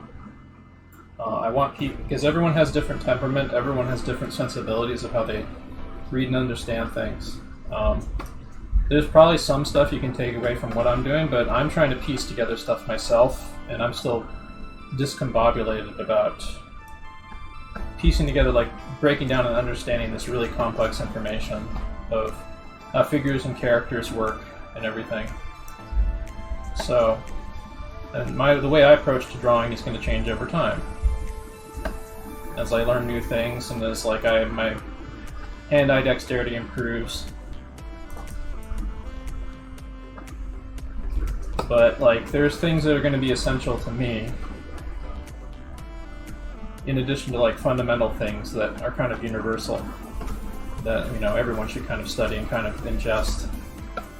But I want people to figure out what's, like, how they process information and figure out your approach to drawing. Like, you still want it rooted in like the fundamentals. Like, you still want perspective in there, you still want understanding gesture and mass. But how you read and how you process things is going to be different from person to person. Like, your drawings are going to look different than somebody else's. In terms of like how the energy in them, the design choices in them, how your hand handles the dexterity that you're kind of trying to get out of it. Like, everyone's got their own kind of different vibe to themselves that will change over time as you learn and grow.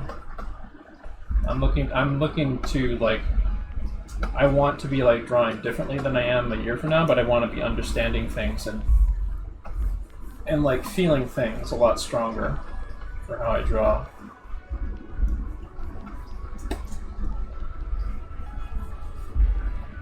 So you're getting a little taste of how I approach things with this session that we're doing right now.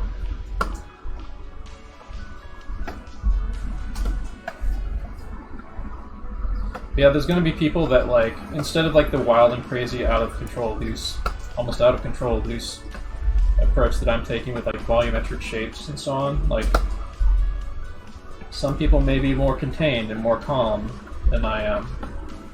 they may make more contained, less exaggerated decisions that are like intricately well crafted or something like that than me.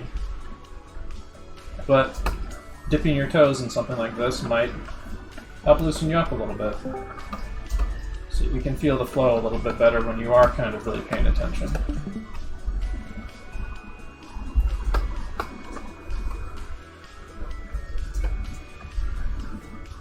Everyone's going to develop their own approach over time. Everyone should try to key into certain principles that will strengthen their drawing no matter what approach they have and what their sensibilities are.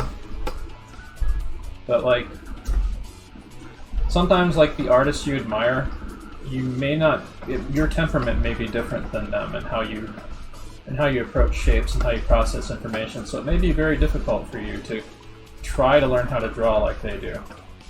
But it doesn't mean you still can't like develop your own energetic approach of your own and vibe into things that make you strong in your own way. And maybe over time, if you develop enough range, you might be able to draw in their style.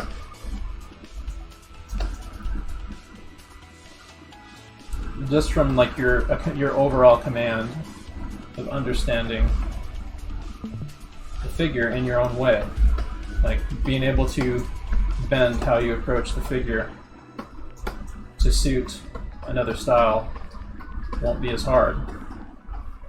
It's definitely the case. Like, if you are working on an animated production, initially how you draw the figure is going to look very close to your style, because you need that in order to wrap your head around what you're animating with this character. Like, your initial very rough, loose sketches are going to look something that's a little bit more akin to your own style, and then you're going to bend it and contain it to the house style, whatever that may be. Or there might be some foundational things in the house style that you're for the production you're working on, like certain principles and approaches that they want you to internalize when you're drawing the characters. Like, for example, the lava theory of characters was in Wander Over Yonder, which you can see them talk about in the Wander Over Yonder model sheets. Like, that's an example of a principle that might be specific to the production that they will want you to key in on for how you approach the characters. But then you combine it with your own sensibilities. Generally, when they hire you to a production, it's almost like casting for a film. So they will tend to hire artists they think that would be able to handle the style of the production. So usually, like, you don't have to bend that. You have to bend how you draw that far in their direction. But there's always variation. Like, there's like the same people who animated on Spacedad. A lot of the same people who animated on Spacedad animated on OKKO, for example. Some of the same people, which is a very, very different style of show with like very, very simplistic. Like, here's OKKO characters have like these. They love using like these balled fist hands, but they also make use of like stylized and very heavily pliable shapes, which is a blast to draw, especially for animators. It like frees them up to not have to worry about detail. When you're working with these like kind of hyperactive Fleischer Brothers simplistic characters that you can bend and deform however you want.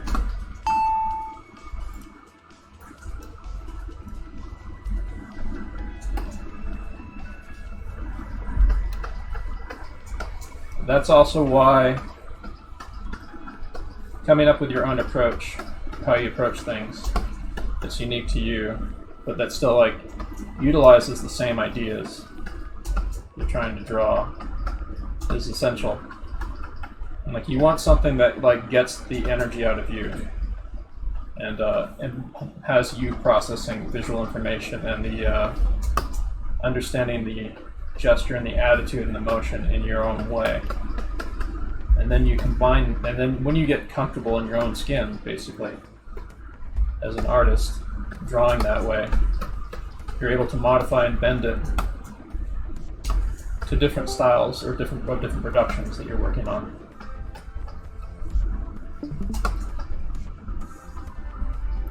So as important as it is to kind of memorize like stuff like the Riley method and Loomis heads and memorizing your anatomy and different techniques and approaches to figure drawing and so on, remember they are tools.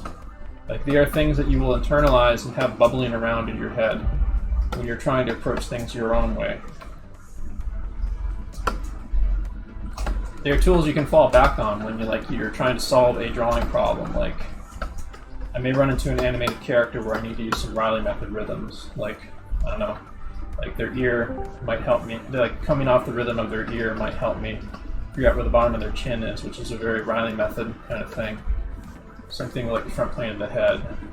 I might use like a couple Riley method rhythms on an animated character in the future if I run into a drawing problem that I think would need that on. Same thing with like the Loomis head. There's lots of opportunities to use the Loomis head on animated characters.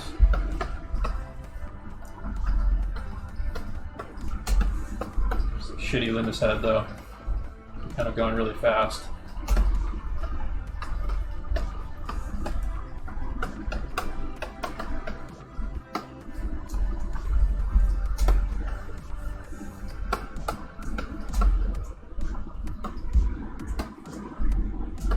Yeah, like different systems of drawing will kind of bleed into each other as you internalize them and memorize them. And here's a couple Riley rhythms on the body right here that I can potentially use for an animated character, problem solving an animated character.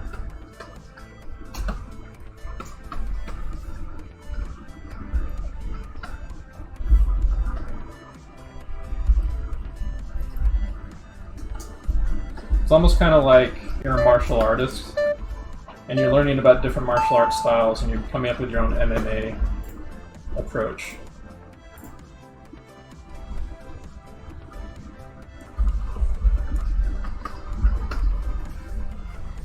That works for you and that is practical for you, or that solves the drawing problems that you're trying to tackle for the particular thing that you're doing. Like if you'll be potentially using different stuff if you're like drawing different things in different styles, obviously.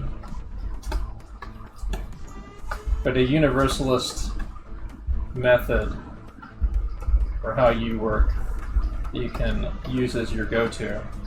Kind of what I'm doing right now with my pliable shapes approach is something you want to kind of develop over time.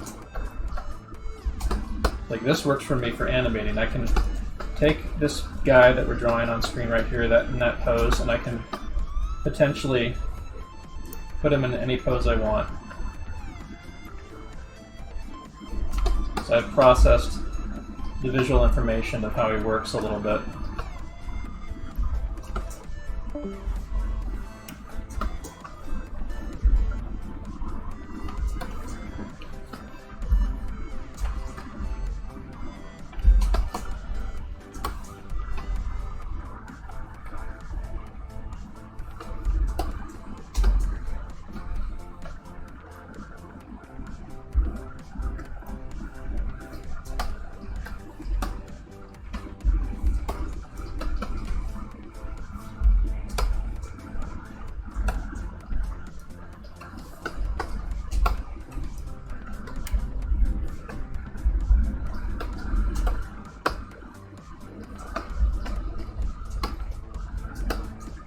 Another minute on this. I'm going to try some invented poses. So I've got my system for how I draw Spacedad. Pretty fired up right now. So I use these kind of bendable, pliable, spheroid, bony, like bone-like, pliable masses. Kind of mass in his limbs and stuff. Not always. But this kind of helps me wrap my head around him. The way I drew this right here, it's like easy to connect up the hips like that, for example.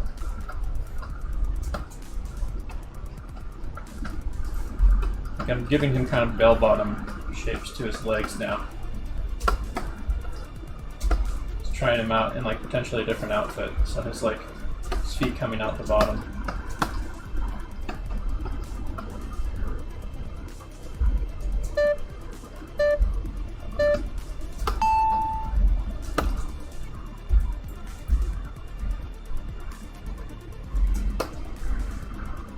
This is a really nice pose. I'll maybe slow down just a tad.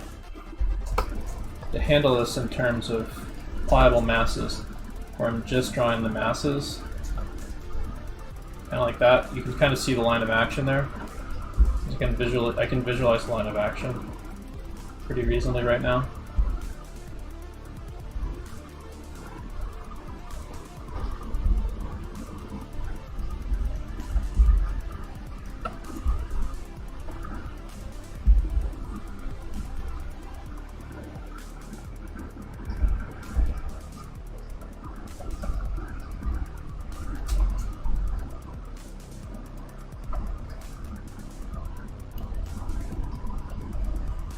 This kind of floor grid thing going on here a little bit.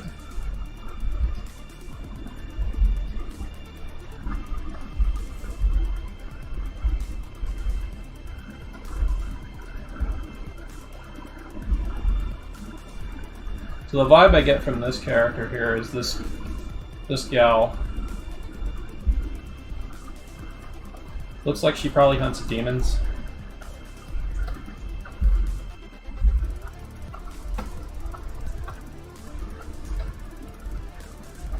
This looks like somebody who, if you could invent a character out of her, would be somebody who could plausibly like take on like giant supernatural beasts, especially with that huge bow.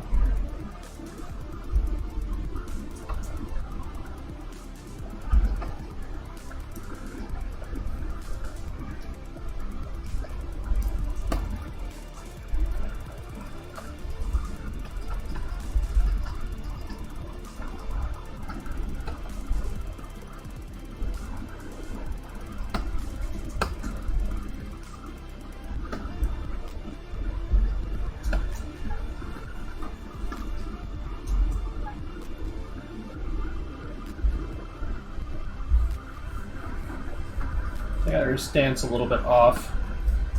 It's not too hard to fix it.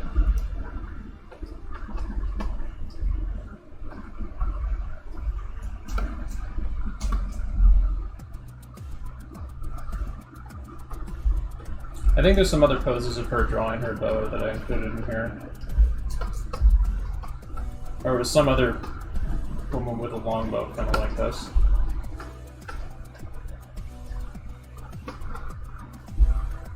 There we go. Some more feminine, pliable shapes here for like a female figure, kind of. There we go. A very nice Witcher cosplay.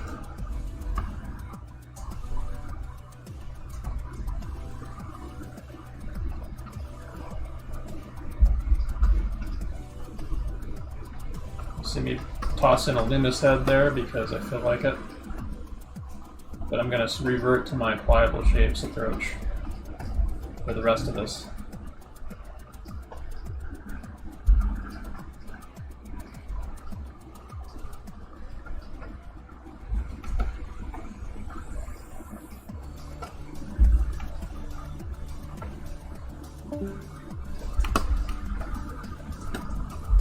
Our head proportion is a little small, so I'll beef that up a little bit.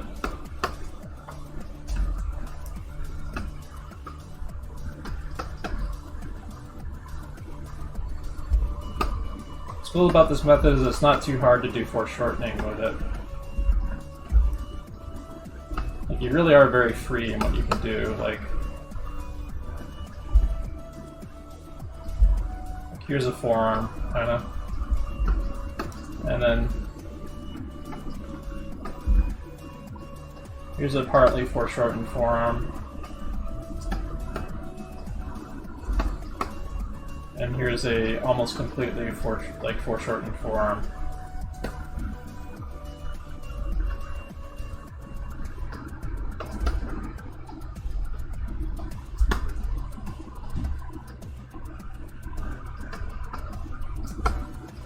Something like this.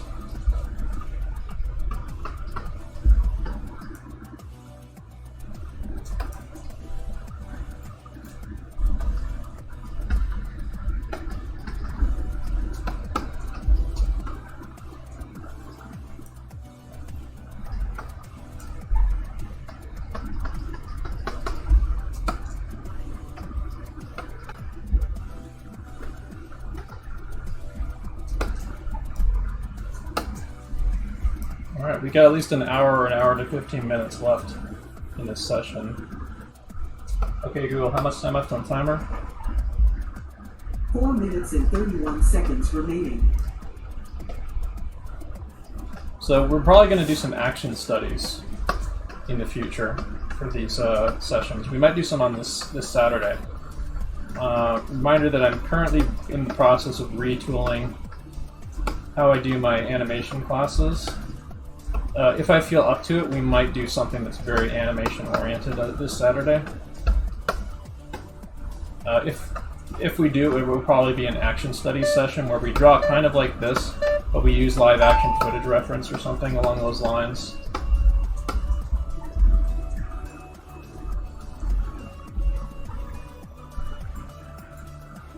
Okay, Google, how much time left on timer? Okay, Google, how much time left on timer? You've got 3 minutes and 37 seconds left. Cool. So this will be the last pose of this block. Then I think we got one or two more blocks of figures, I believe. Yeah, 2 more. This is number 4 that we're on right now, and we do a total of 6.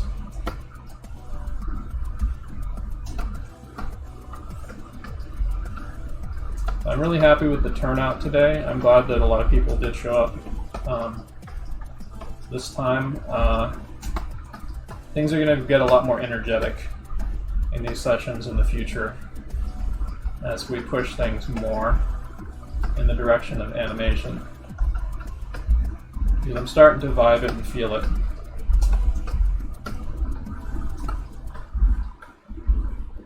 Yeah, because of how that little kind of that thing on her back isn't quite completely following her spine, so it kind of looks like she's got scoliosis.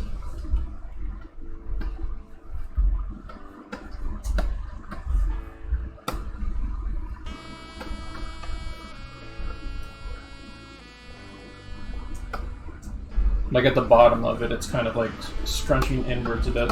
I'm of course exaggerating a bit, so it really looks like she has scoliosis on mine.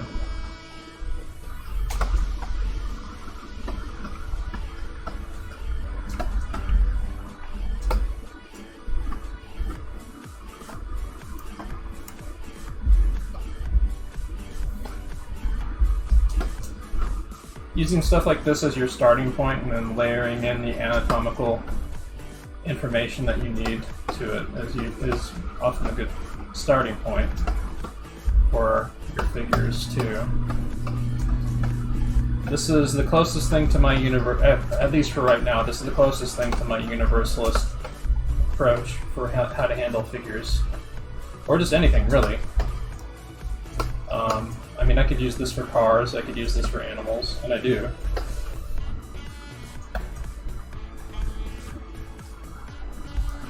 Trees, for just about anything, really.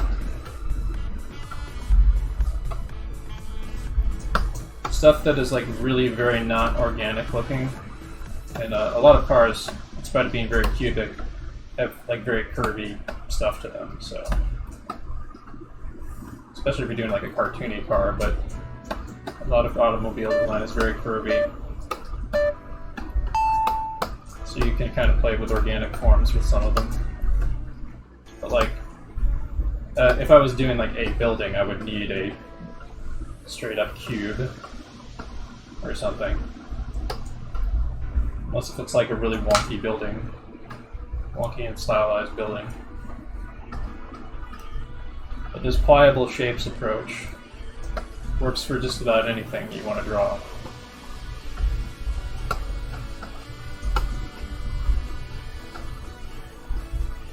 And that's what you should kind of like aim for as you're developing your approach to drawing. Like I've said before in this class session, you want something that you can use as kind of a universalist approach for yourself. It's like a working approach that combines the other stuff you're studying. Okay, Google, stop.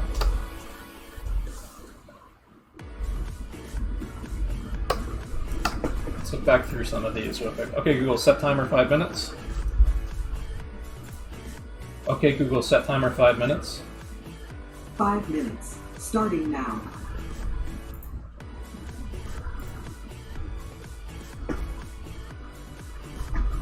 Sound break for 5 minutes. Let's take a look at some of these. Kind of a improvised Spacedad with bell-bottomy legs. Mind you, I'm drawing the arms like these, but that's not necessarily. I might like Spacedad's design kind of has like sleeves that kind of work like that. But there might be times when like I start with this, but then I like add like really straightened sleeves or something like that, or then I like layer in the anatomical information if it's like his bare arm or something. Something that looks a little bit more like an actual arm or whatever.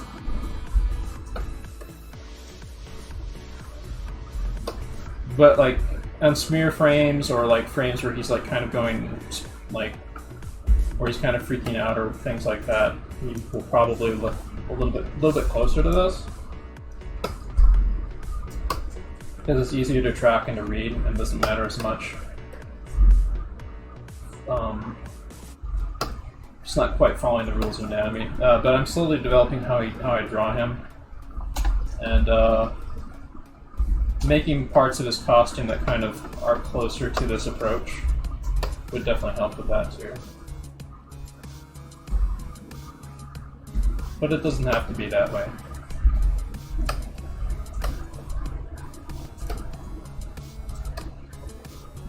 Yeah, there's Astropug again.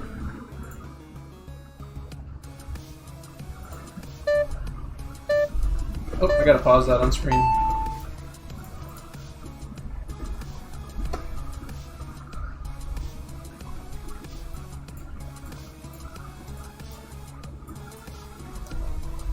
So I'm going to be using Harmony a lot more for my figure drawing sessions. As I get more used to using... Oh, that actually turned out really nice. This one right here. I mean, I did get a little confused down in here, but the figure on the left turned out pretty good. For being a rough pose. But yeah, like, yeah, those legs are stubby. But yeah,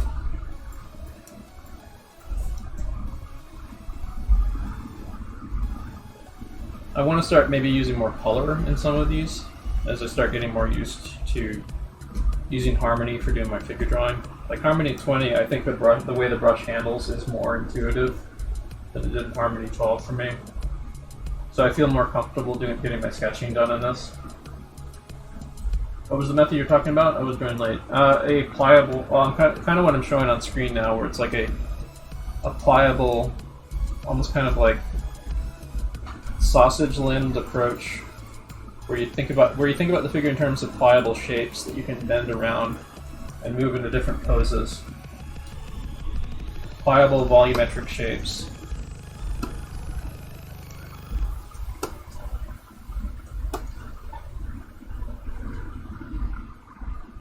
Kind of along these lines.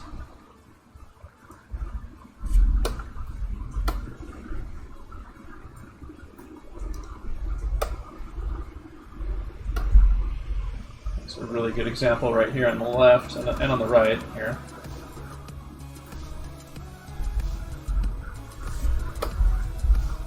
And keeping it loose, keeping energy flowing through it. Not really concerning yourself with making a good drawing, but like fighting to understand, fighting to embellish and play with it and get energy into it. combining it with stuff you might be doing in more careful practice, but busting them out quickly,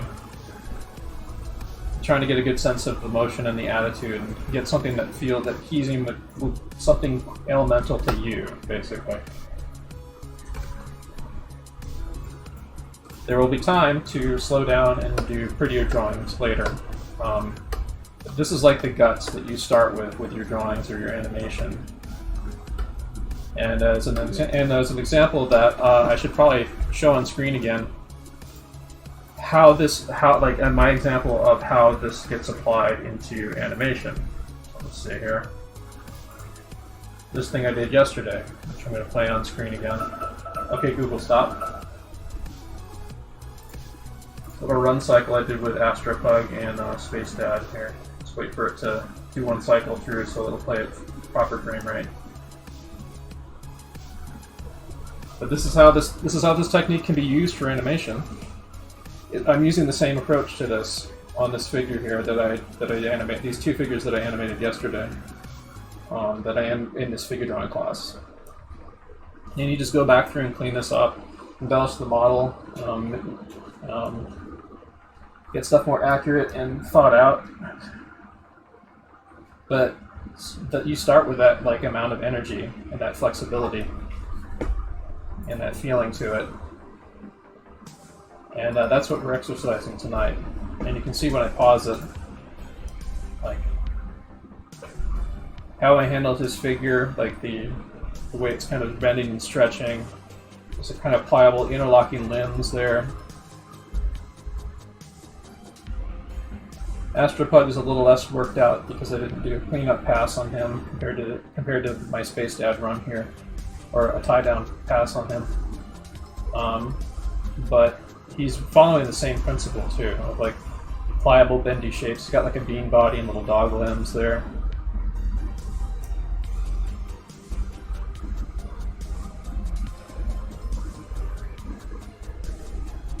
But this is why we're practicing this way tonight. This approach that I used to animate these characters is the same as the approach that we're taking tonight on tonight's gesture drawing. So switch back to that, and we'll start another session.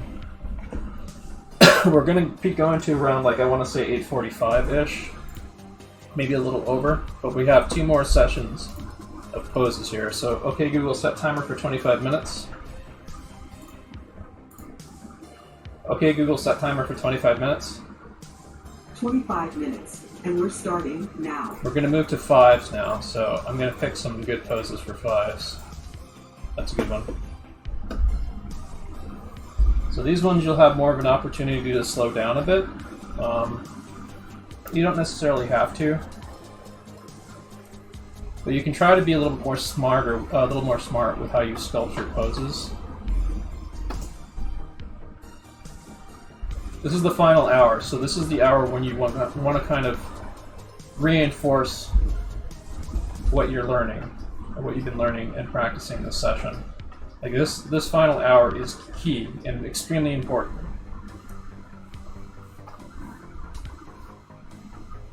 If you've been here drawing since the beginning, this final hour. Mind you, you're not going to get perfection during these. You're not going to get pretty drawings necessarily during these. It's possible to. If you're really firing on all cylinders, you might get some really pretty drawings. But this is the key time right now where you want to remember what we were talking about during this time. You want to remember what you were trying to push yourself to do and study for this whole session. You want to kind of evolve it a bit and lock it in your head, because there's one or two things you're going to pull from tonight's session when you go to sleep tonight that are going to be encoded into your brain, and that you're going to be able to handle easier after you wake up the next day from a full night's sleep. Right now is those key moments to encode that information in your head of the 1 or 2 little things that you're going to pick up during this session.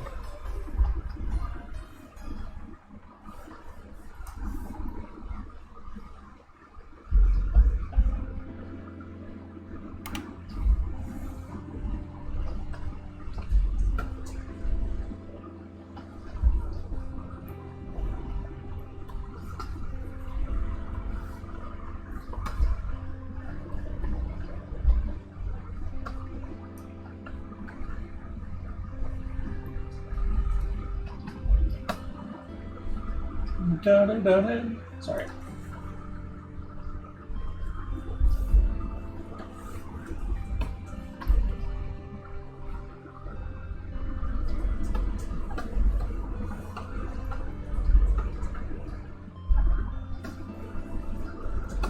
I haven't really given in completely to that meme just yet.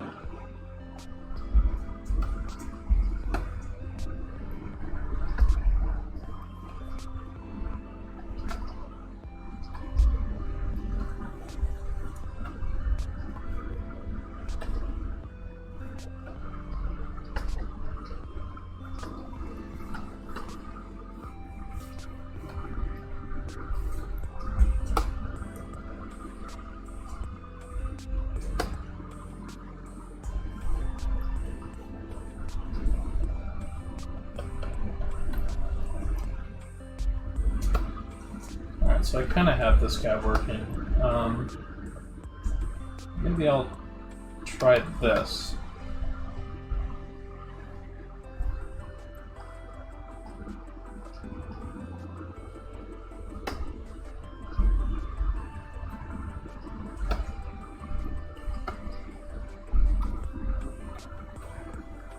Or I go on another layer and I try to work out some of his construction a little bit better.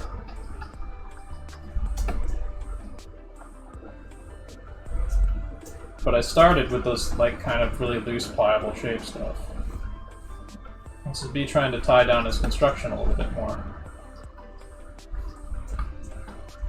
And it's still, and the way I'm drawing right now is still going to be rooted in those in that pliable shape approach that I was taking. So I'm not like inserting a huge amount of anatomy in here. I'm keeping it simple cylinders and cubes and spheres and so on. So there might be a few drops of anatomy in here, but I'm not too concerned with that.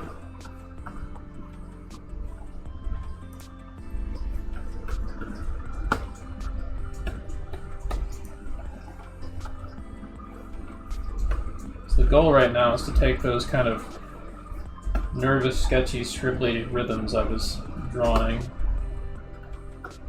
and construct shapes with them.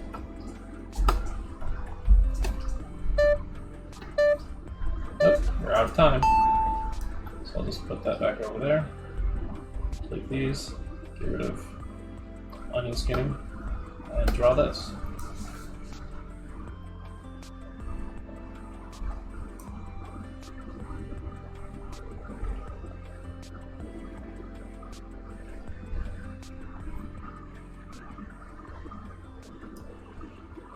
So I can mass in like this kind of pliable ribcage shape.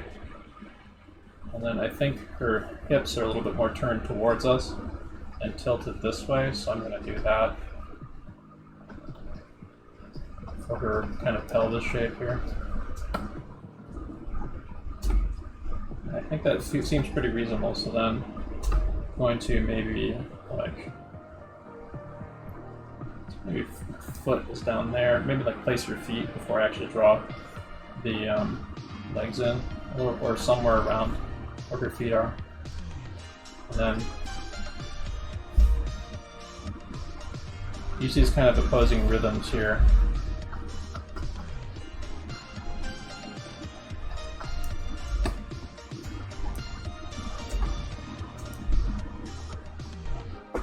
Oops, yeah, the layout, I'm sorry. Gotta switch back. There we go.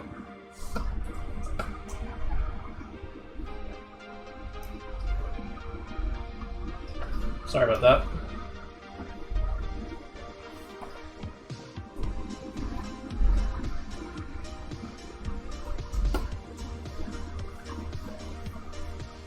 I gotta remember to switch back. It'd be helpful if I had like a stream deck or something for a lot of the shortcuts here. There's a bunch of accessories that would make my stream a lot smoother that I hope I'd be able to budget for. And if you want to help me budget for them, you can donate at my donation link down below. You can subscribe to me on Patreon, and you can get stuff like the Harmony file and the image files of tonight's demos, and all my other demos throughout the week. Also my animation stuff is going to be up there as well. So you'll be able to get the Clip Studio files, the PSDs, and also the image files of my class demos and my animation through my Patreon. You can also do a direct donation to me if you want to do a one-time donation, if you want to support the class. Or you can subscribe to me on Twitch. You can subscribe to Twitch Prime, a regular sub, or just send me bits. Every little bit helps. I do these classes for free. I hopefully want to keep it that way, but like people sending in money to contribute will help me continue to do this.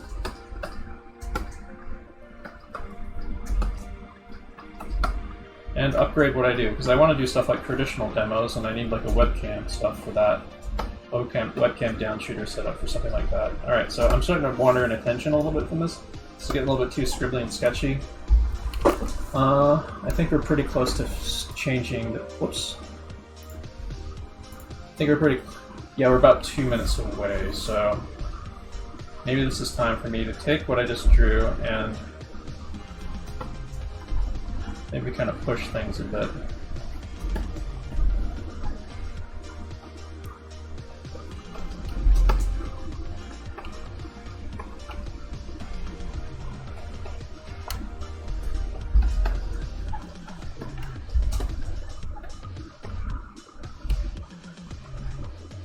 Not so sure about that. Let's try another crack at something else, kind of playing with some of these shapes a bit more. It's time for me to do some figure invention. Kind of key back into what I was doing this session. So I want to remember that, like, it's easy for me to get lost in trying to replicate the pose and going on autopilot. What I'm trying to learn this session and remember is that I want to use this volumetric approach to animating,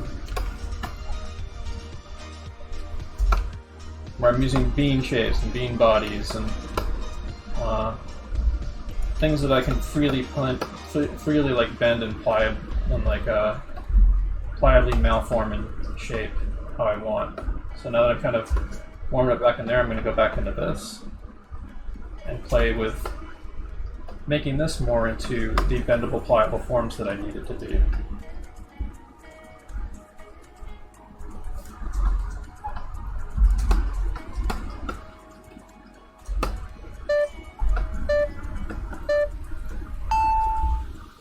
Oh, I did this gal before, so I'm going to skip her. Let's pick a good one for 5 minutes that we haven't done before, preferably. There's a good one.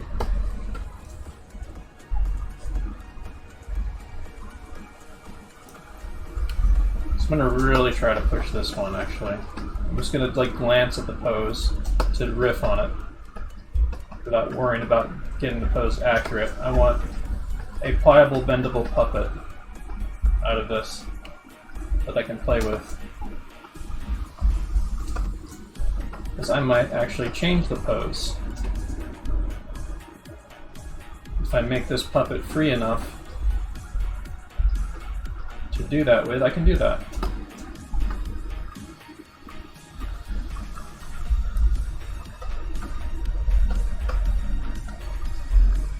So she's got her back there, and her belly is there. Just remember that.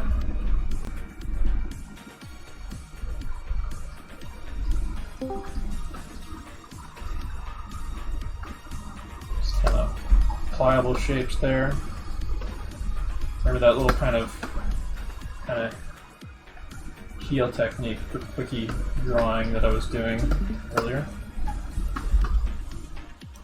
So we got that. Now I'm going to onion skin her. Oops. It's an awful lot of onion skins. So let's maybe...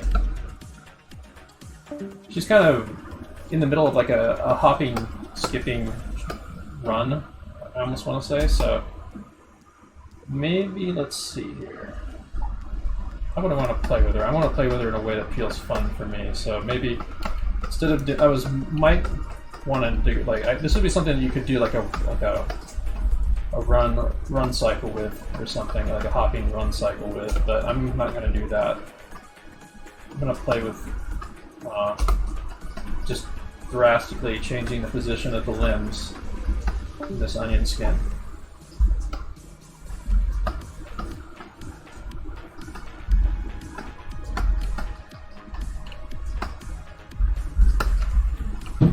into something fun.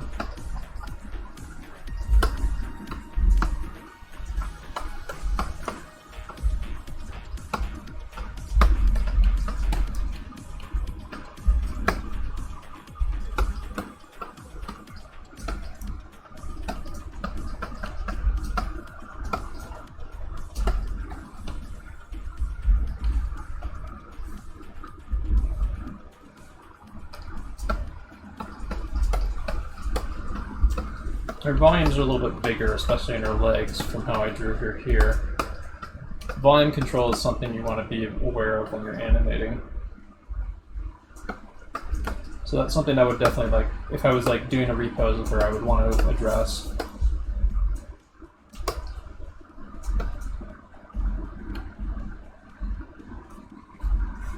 But what I'm kind of doing here is something I want to do more of in the future when I'm doing these gesture sessions, which is basically like a low-grade version of animation exercise. Like, I'm playing with posing around a puppet that I could potentially animate. In the future, I might actually invent animations live if I'm feeling confident about an idea I have. For now, I'm just playing with the puppet pose.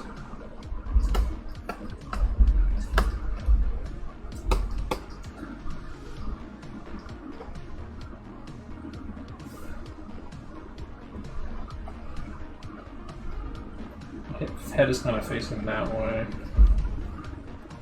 three-dimensionally.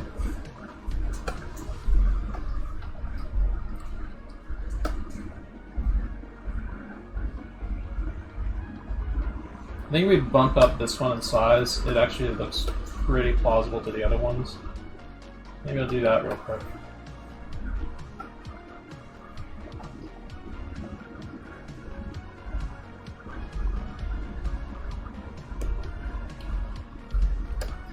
Maybe just change your positioning a bit.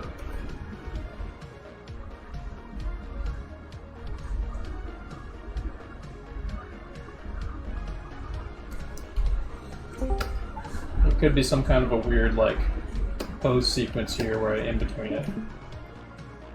Let's try this, just for fun.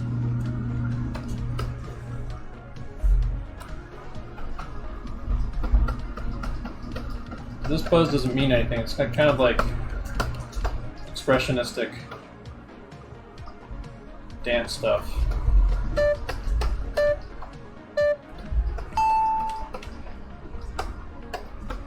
I'll play with this some more. Wow, speaking of expressionistic,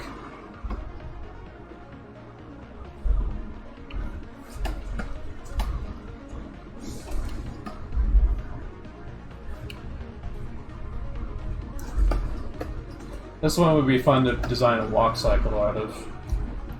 Get a really slow-mo walk cycle. Suppose it's on screen right now. Very interesting photography. I thought, or is that a painting? In any case, it was a fantastic looking pose, and I really wanted to joink it for the evening when I saw it come up.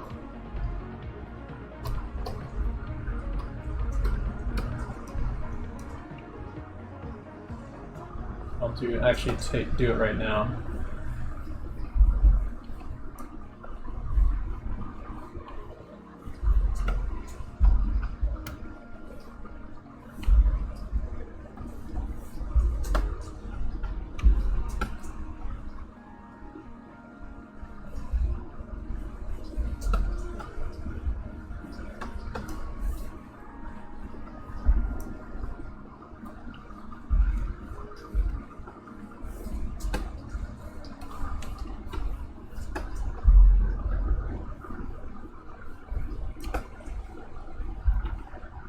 Got a really loose gesture going there. Maybe I'll go back over it with the volumetric shapes.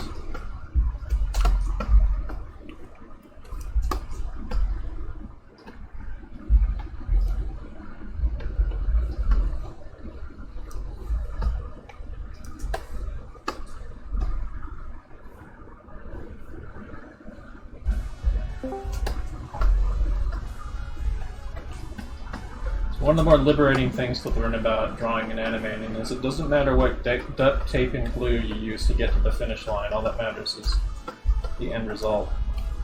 And what we're doing here is we're kind of learning how we duct tape and glue stuff when we start a pose, or when we animate, figure out the individual poses. We kind of need pliable, quick shapes that we can draw quickly. We kind of need to figure out the line of action and the posture and attitude quickly.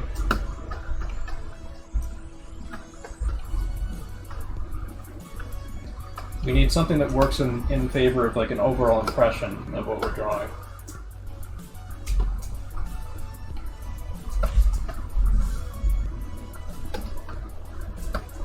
And then as we kind of get our general impression of it, we slow down, we start working on details, we start fixing things, we start constructing things. There's time for construction, and there's time for playing. Hopefully, like as you start to internalize construction more, like elements of that will show up in your gesture drawing. You may be able to think a couple moves ahead with how you handle the gesture, or how you integrate gesture directly into the shape or the form.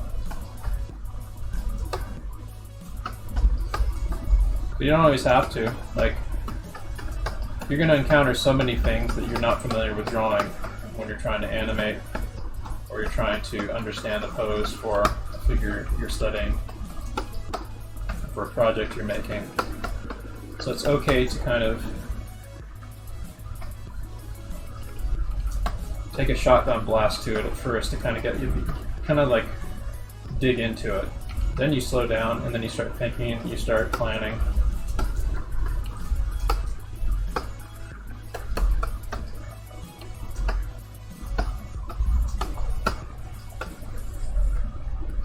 There we go, I got a little figure invented puppet there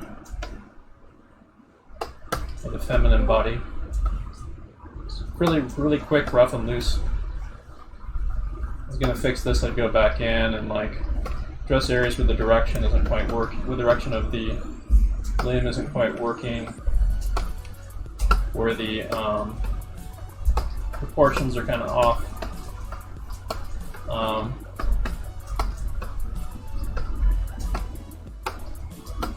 Things like that. But I can do that easily because I can wrap my head around these bendable, pliable shapes however I want. Make them do what I want. And I don't have to be scared of how I approach the figure, or how I approach anything, whether it's an animal or creature or whatever. I have this approach that I can use as my starting point, or to break me out of getting too stiff, second guessing myself.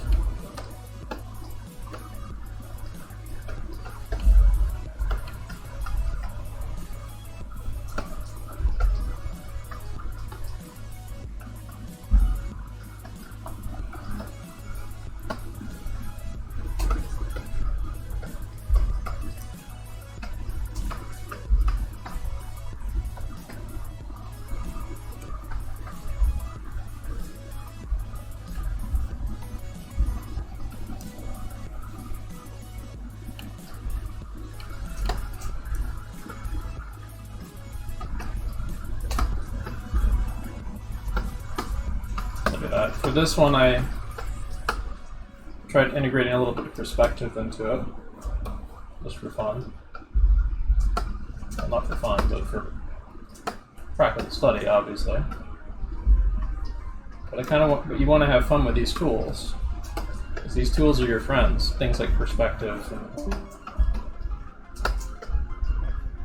figure mannequinization, gesture, and shape. All these principles of drawing are your friends. They help you interpret stuff and key into what you're looking at and play with it and bend it into different poses that you need. let's see what I can do with this. Let's try something like she turns to face the camera, kind of like this.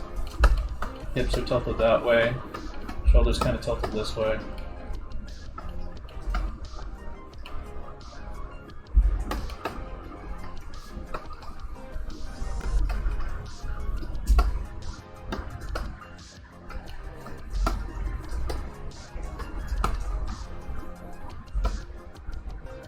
Maybe extend this out a bit so I can get more transparency.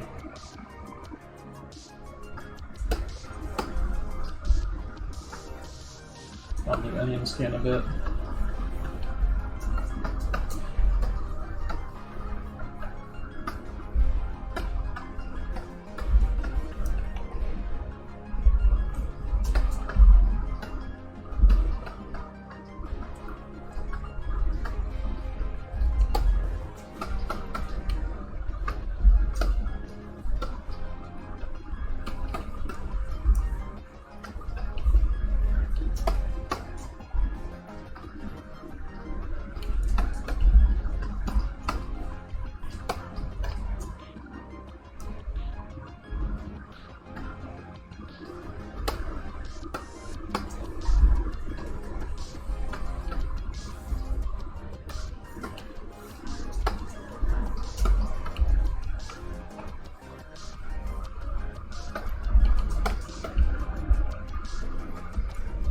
That's going to be mostly an animation channel, but it's mostly been figure drawing practice classes for the last few weeks, but in the near future I'm going to be doing a tremendous amount more animating.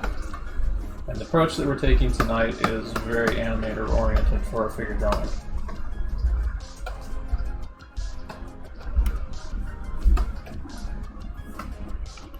This is rough and loose and combining in gesture and volume, like the principles of stuff we've been studying for the last few weeks. And don't worry, there will be time on Friday to really slow down and do longer poses. But even in that case of that, I'm going to be bending things more in an animator-oriented direction for that class. Okay, Google, stop. Okay, Google, set timer 5 minutes. We have one more set after this. Okay, Google, set timer 5 minutes. Okay, Google, set timer 5 minutes. 5 minutes, and we're starting now. Jesus Christ. Maybe I should get the speaker closer on my desk here. Because I have my back to it and it's a little ways away from me. So we'll pause there. And we're on break for the next 5 minutes. I'm going to shake my hand out to make sure my hand gets a little rest here. So I'm not putting a lot of pressure on my hand, but I still want to rest my hand.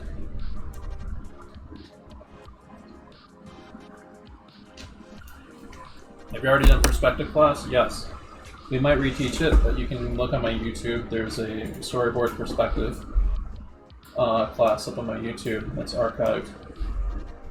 I might link it later if you remind me again before we finish the session. But yeah, let's take a look at. Remind me, by the way, if I forget to switch off this point of view of focusing on my my art pad. So we got this where I play with three different additional poses from this using this pose as a starting point to kind of play with the character a bit. They're kind of non-specific, just kind of generic playful poses. And there's this where I put some volumes on it, and then I started to kind of loosen up and play with feminine figures and interlocking shapes a bit. This one where I played with perspective. And then I kind of tried to repose the figure. Yeah. It's kind of a longer one where I did a little shapy draw over. And this is what I would do like as the next phase after a drawing like this, you know? Kind of work out the shapes some more.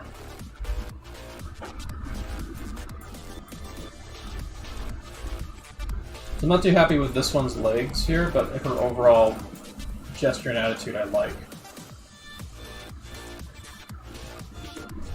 And then I liked kind of a little bit of where it was going with the hip tilt and stuff on the exaggerated one on the right.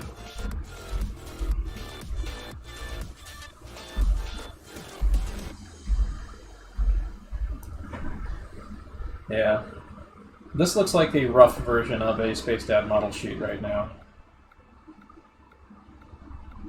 In fact, a lot of model sheets kind of start off that way.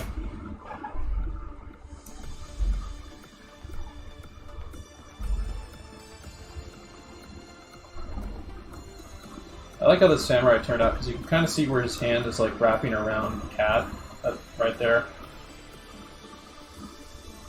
You can kind of get a sense of his like knees in 3D here, in perspective to his feet down below.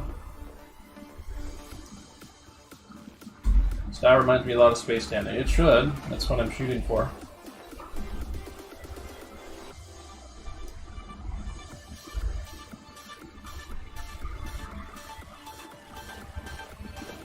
This is one of the more successful attempts.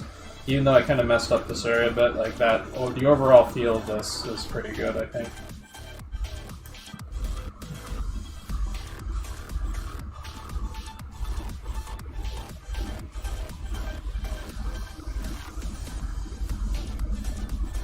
Good session. It'll be interesting to see how this last half hour goes. But in that space of 5 minutes, I'm not necessarily going to meditate on one drawing. My single drawing is still going to be a quick pose drawing, but then I'm going to try playing with it. Either like drawing on top of it, or putting it in different poses, or whatever.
Next Saturday, I actually might do more Spacedad studies. Last Sunday was studying Vampire NOD stuff. Okay, Google, stop.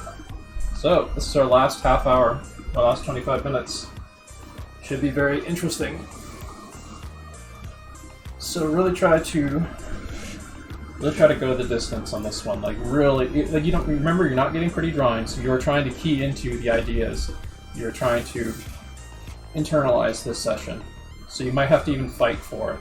So be ready to fight. We got 25 minutes.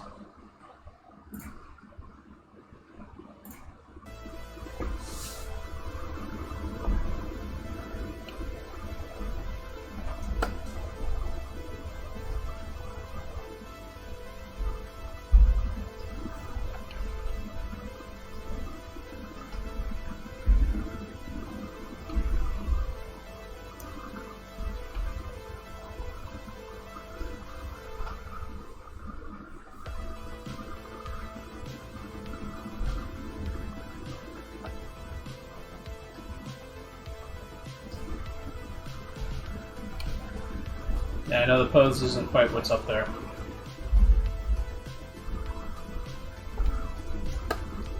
Just wanted to try that out. Actually want to make one that's closer to the pose now. So.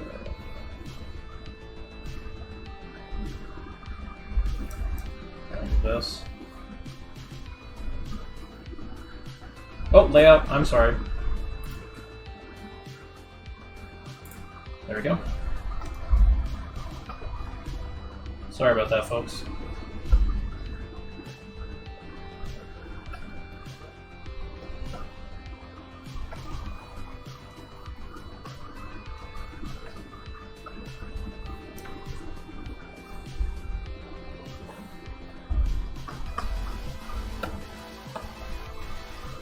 If I could get another monitor, I want to get like 1 or 2 more monitors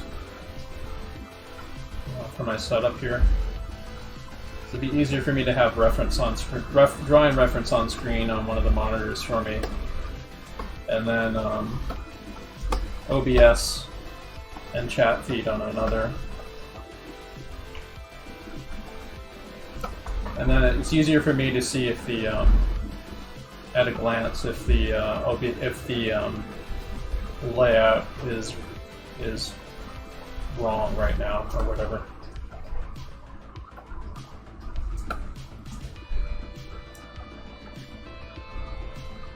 And you can help me afford those extra monitors I need if you donate, or send me a Twitch Prime sub or whatever. Or subscribe to me on Patreon. Hee.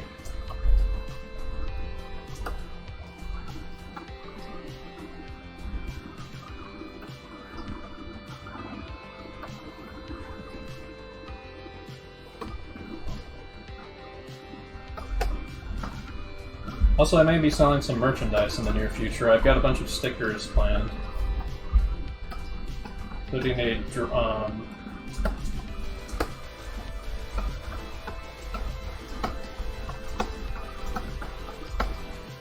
bunch of motivational stickers for motivating people to draw every day.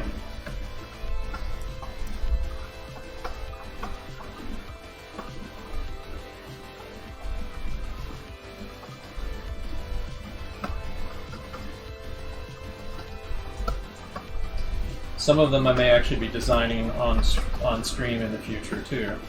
I plan on doing some streams in the future if I can get enough people to show up to just chill and vibe, and while I'm doing animation or like artwork on stuff, I'll probably start doing those. I might even have like the gesture drawing app going in the corner of the screen that's visible enough for people to see. While I'm working on something else, just for like people who want to show up and maybe want something to draw from while they're in here. I've seen some art streamers that do that. They usually do it with like the Quick Pose app or something.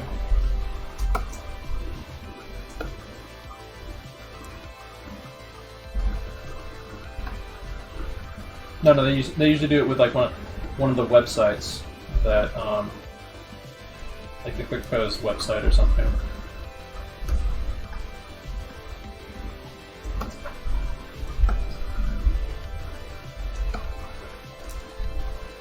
But it'd be cool, like even just having that running in the corner or something like that. Like I might see something that pops up there that gives me an idea to play off of while I'm animating something, you know. Or I may like take a break from doing my animation work and then like do some gesture drawing with everyone. That might be a fun way to do classes in the future. Or not classes, but just like chill and vibe streams. But the question is, I want to get like at least around a steady amount of 20 to 30 viewers for that, I'd say.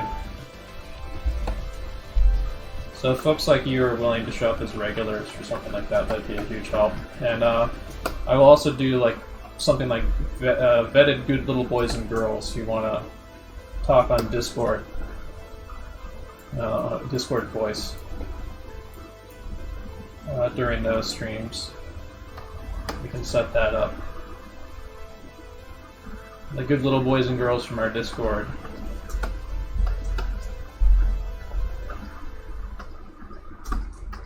That want to participate in voice streams for those like chill and draw sessions. We can set something like that up for. We just want to do it to like avoid trolls or something, you know, somebody coming on stream and saying nasty words.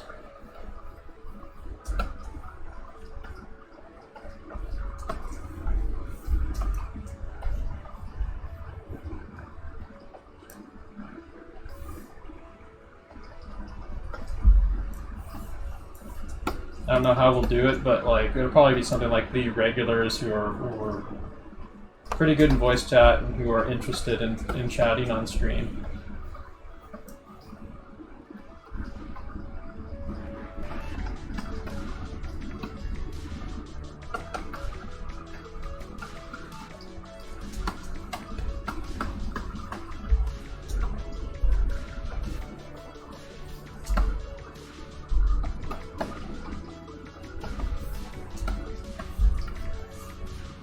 So I got this.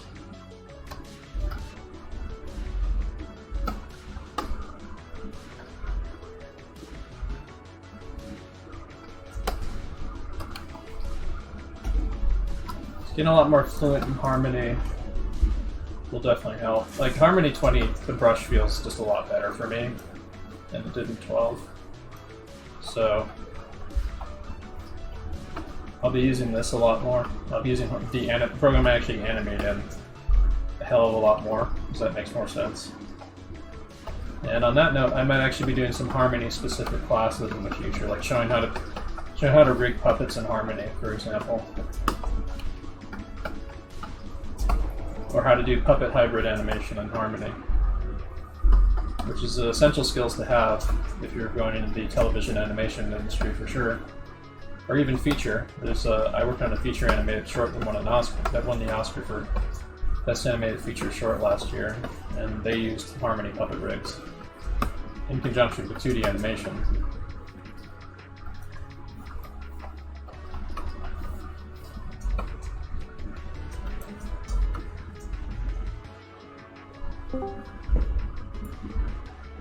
What the?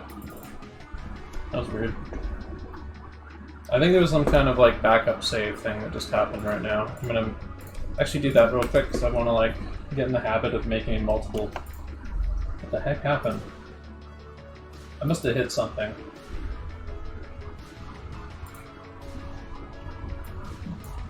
I must have hit some setting that kind of messed with the windows or something. Yeah, because this is like a way different window layout. That's really weird.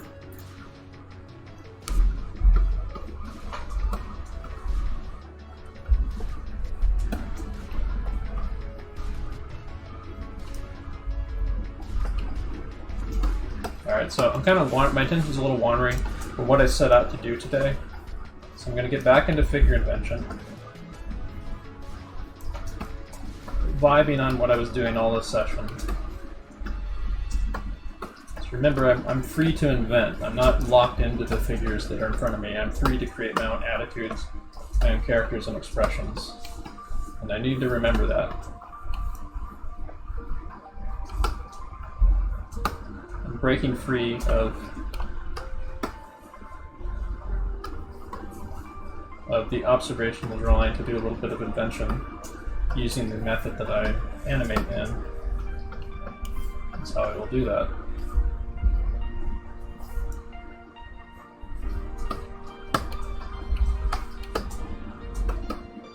So you want to be free to invent. In fact, I'll do a little bit of Astropug, I think. He's basically a bean with dog limbs. Dog or humanoid limbs, depending on what posture he's in.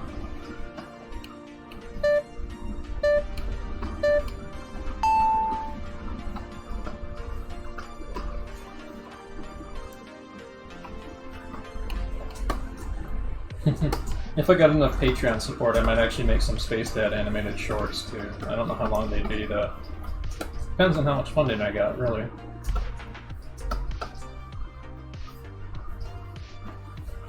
Depends on how much people like the characters as I start developing them more. I want to see more of them. For the time being, they're good for... I'm going to be using them for like stream in-jokes and stream art and stuff. They're my personal OCs that I can play with and create a whole mythos for. Have fun with. Spacedad's kind of a mix of Doctor Who and Mark Mothersbaugh Devo, and there's a little bit of Pee Wee Herman and David Byrne in him too, I would say, and a few other things.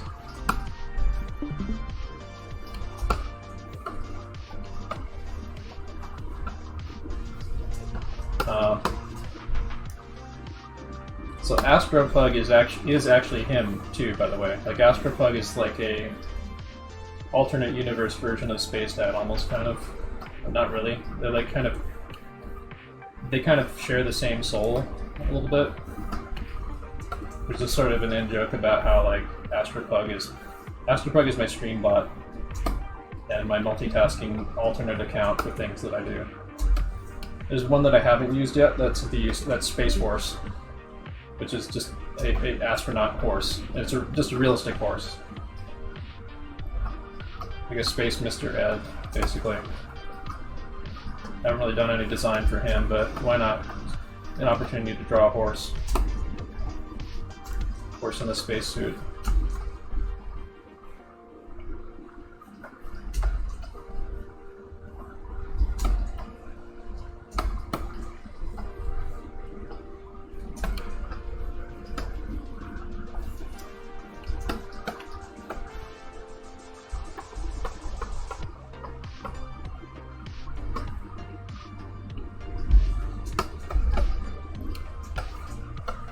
Yeah, when I say Spacedad is like Doctor Who, these are like kind of like alternate versions of him, and also it excuses why Spacedad like often appears in different appears to look in very different animation styles.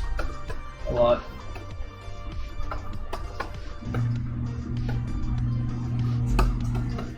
But yeah, Space Horse is also basically him, like an alternate universe version of him or something, similar to Astropug.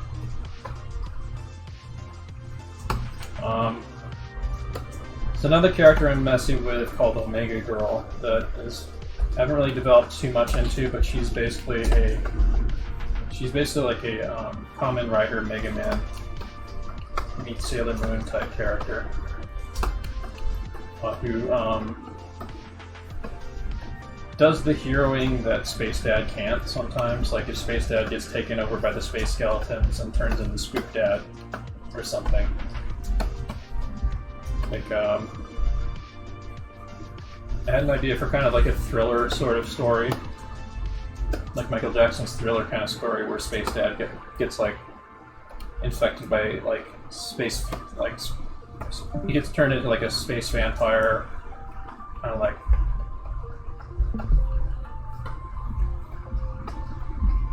and a space skeleton and stuff.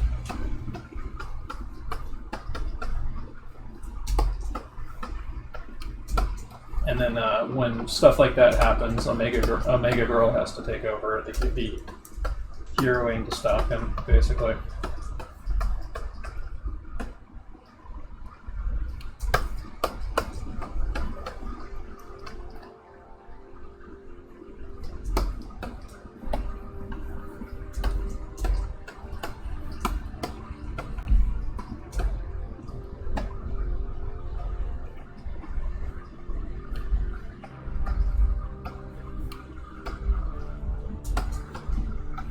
He was kind of Spook Dad. Spook Dad was the name of the skeleton version of Spacedad.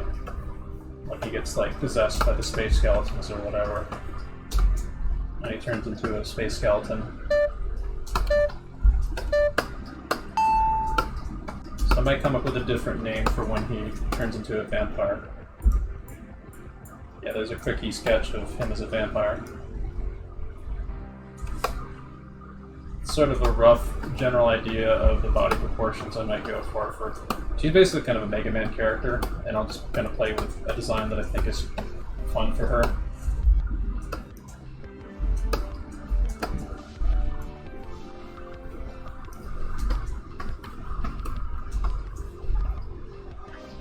Let's see what we got here with this guy.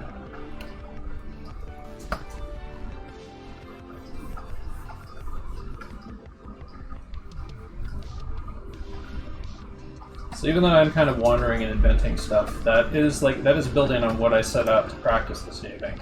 Like I wanted to get keyed into that kind of free invention using those pliable, bendy shapes. So I am reinforcing what I wanted to learn in this last hour, this last half hour.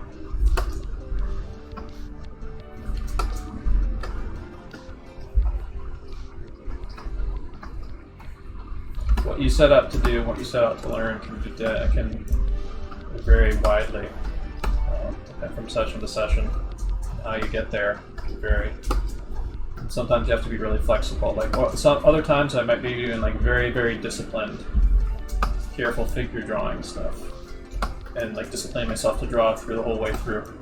But this session was all about freedom and liberating yourself using those like pliable shape forms, which can be applied to animation and everything.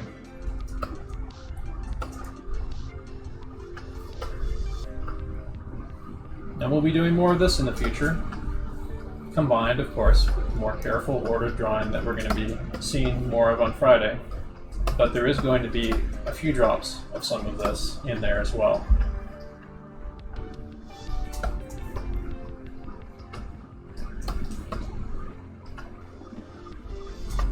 So we need both. We need periods where we really slow down and observe and discipline, and we need periods where we really just like cut loose.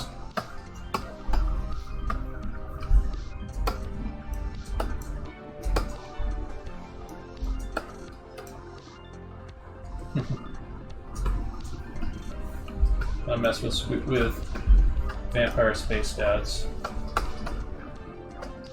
horrible face. That kind of a Mike Mignola vampire thing going on with him.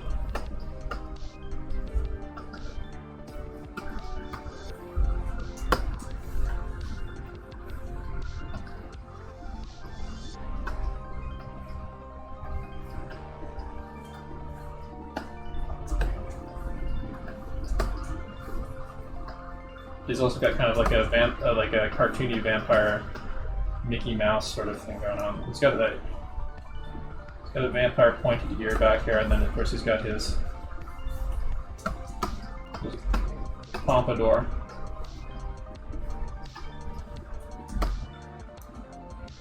How about a Chad Spacedad? I think Spacedad would be more likely to make a husband out of the Chad than be a Chad. But sure, I mean, like, it's possible. There's different alternate universe versions of Spacedad. You might run into a very Chad-ish Spacedad.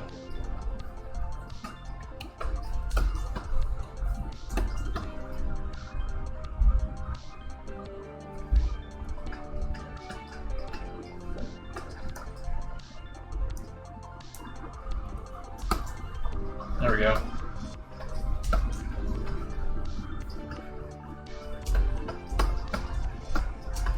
There you go, Space Chad.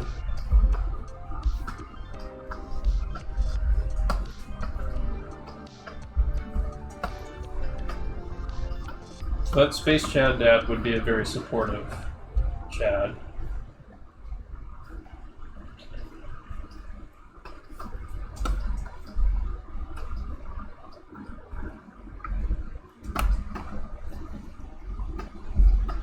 Have you ever seen that one wholesome meme with like the Chad and the Virgin both hanging out together, and like the Chad is like, oh, he always makes time, he doesn't pressure his friend, always makes time for you, buddy. That's kind of how the type of Chad that I would see Spacedad being.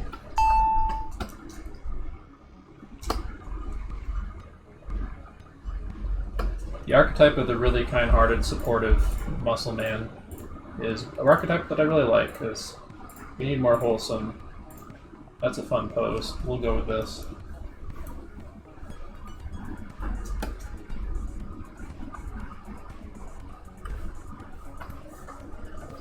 So we need more wholesome stuff these days, with people like constantly nagging on each other, thanks to the constant, ever-present nature of online and just how awful everything is, and everyone's taking out all the negativity that's going on. I mean, there's awful shit happening right now.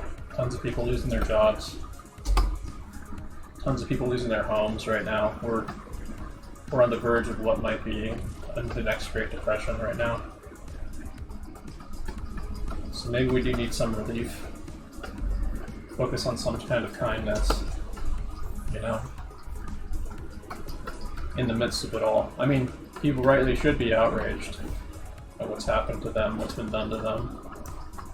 They should take that energy and fight for it, but we're all human beings, and we shouldn't forget our basic humanity and kindness towards others. Especially in the case of a lot of the people that we might be lashing out at might be people that are on that are in the same boat with us that we should be banding up with.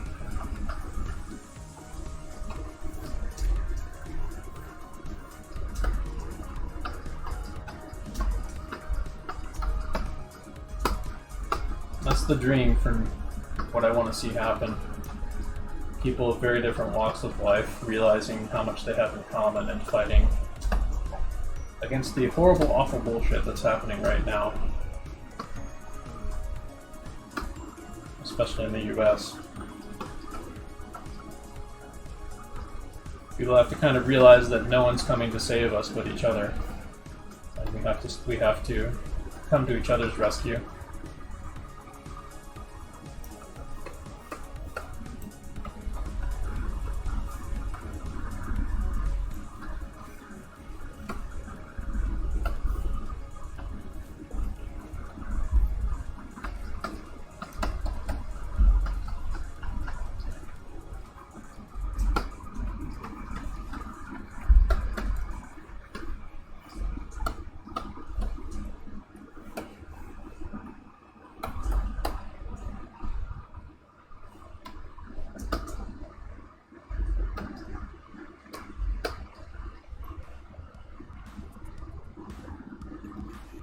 Okay, Google, how much time left on timer?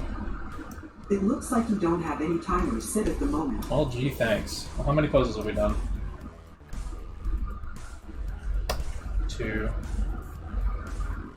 1, 2. I think we have one more pose after this. So we'll just do one more pose just after this, and that'll be it for the evening.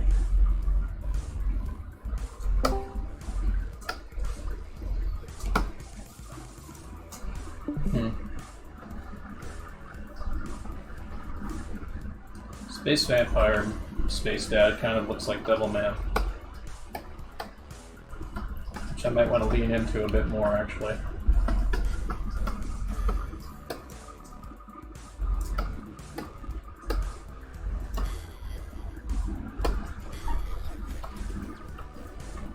You ever see that game, Legacy of Kain or whatever? The vampires in that suck blood by, like, first they cut a wound in someone, and then, like, the blood kind of gushes out of their neck, like this.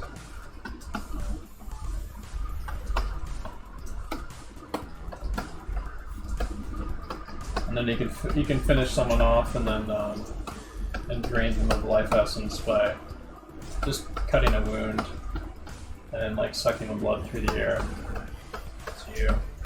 So I think that Space Vampire Spacedad might use that. Except the blood. Have you ever seen how the blood is in Danganronpa? Like the blood is like this bright neon pink. And maybe do something like that, like just like this bright stylized neon. So it's like these neon ventricle blood floating through the air.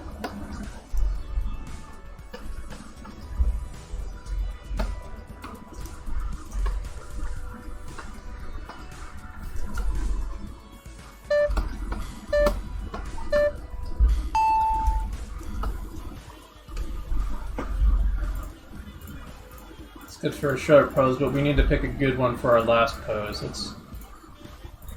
I like that guy, but we need a good, very clear pose for our final pose, I think.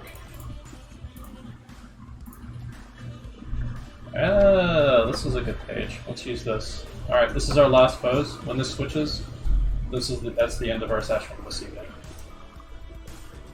Thank you to the 21 people that have stuck around through this entire sesh to the very end.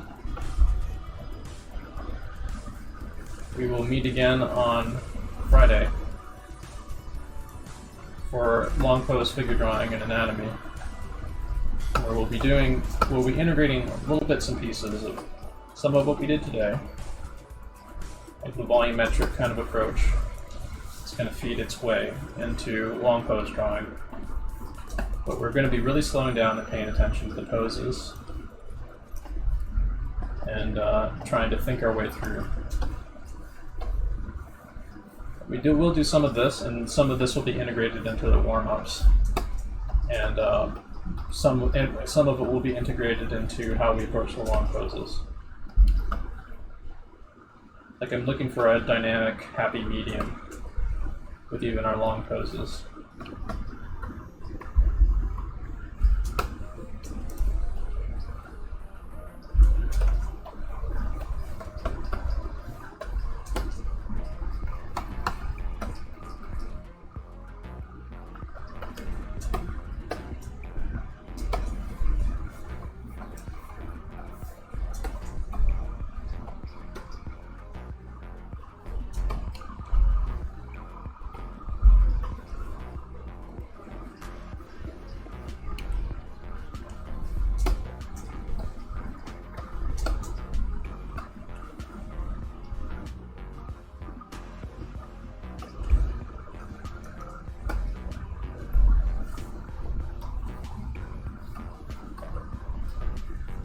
So I like that kind of guy that's up over there on the upper right.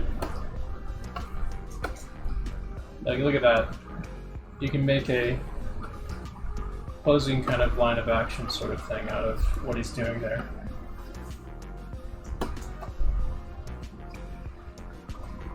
I might take another crack at the other guy down below.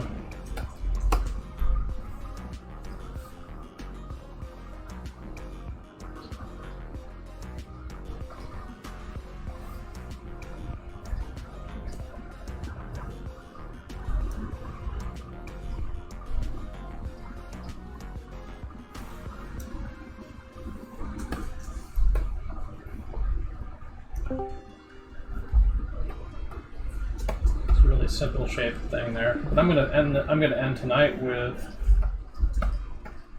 some construction drawings of like Spacedad or something. Actually, I'm gonna show off a little bit of Spacedad. It's the space skeleton, I think.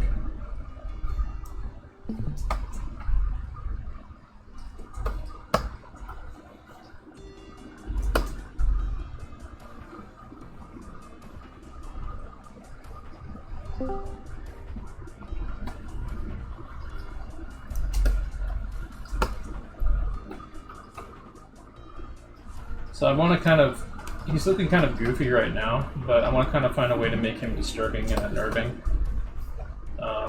when he shows up sometimes. But he can be goofy. I might make him a kind of a crypt keeper sort of character. But I want him to kind of tap into like childhood fears of skeletons a little bit. So maybe I can have him be like the funny, silly skeleton, or disturbing and unnerving.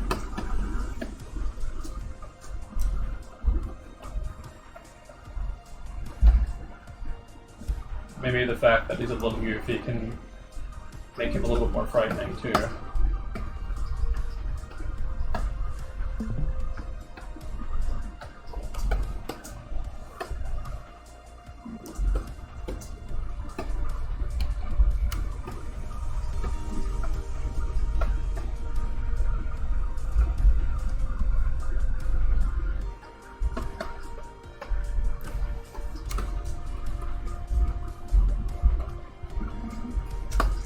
Cartoonified version of him, but I think I might also use realistic skulls and stuff for some drawings of him. Yeah, I have in the past, actually. I've changed it to the skeleton. Spacedad is not new. I've used it before. Oh, and we're done. You can draw this last pose if you want. I'm going to draw Spacedad a little bit.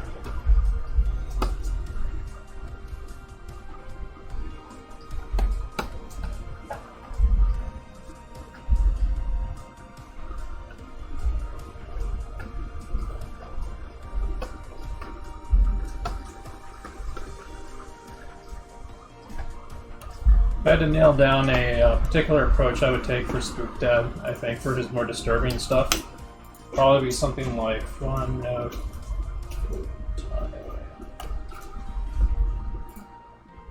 Probably be something like kind of the stuff in the manga Fuan no Tane, which is a manga about very short,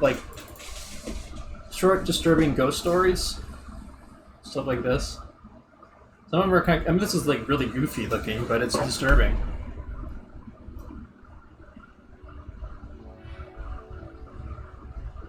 And there's this one in particular, like this is what I was thinking, this is what I had in the back of my head when I was thinking of Spacedad just now. This thing right here.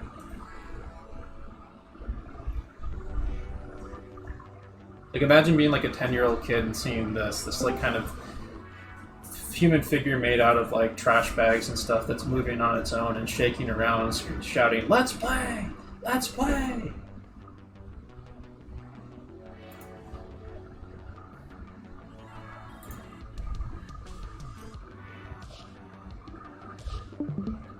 Yeah, I strongly recommend Flan no Tane. Its apparitions are like really grotesque distortions of human forms. Oof.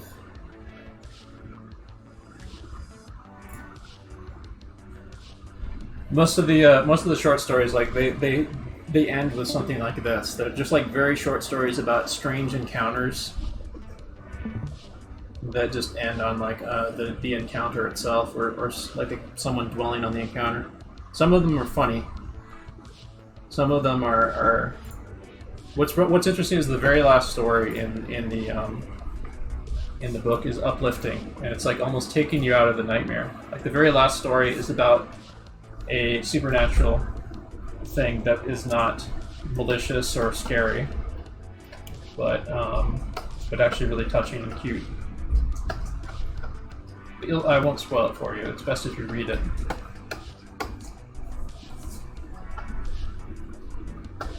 Yeah, even if Spacedad is really goofy in his design, in his like poor design, it's possible to stage him in a way that just comes off really unnerving.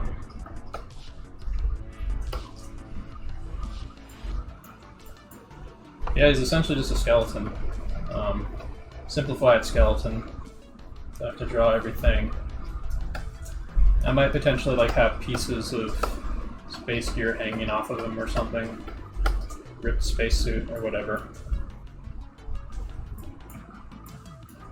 Yeah, I'm gonna figure out how to export these, and all this stuff will be available through my Patreon.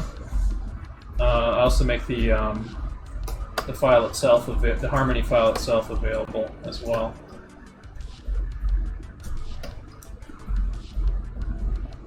So yeah, you guys all made it through to the end here. So you guys all get the congratulations.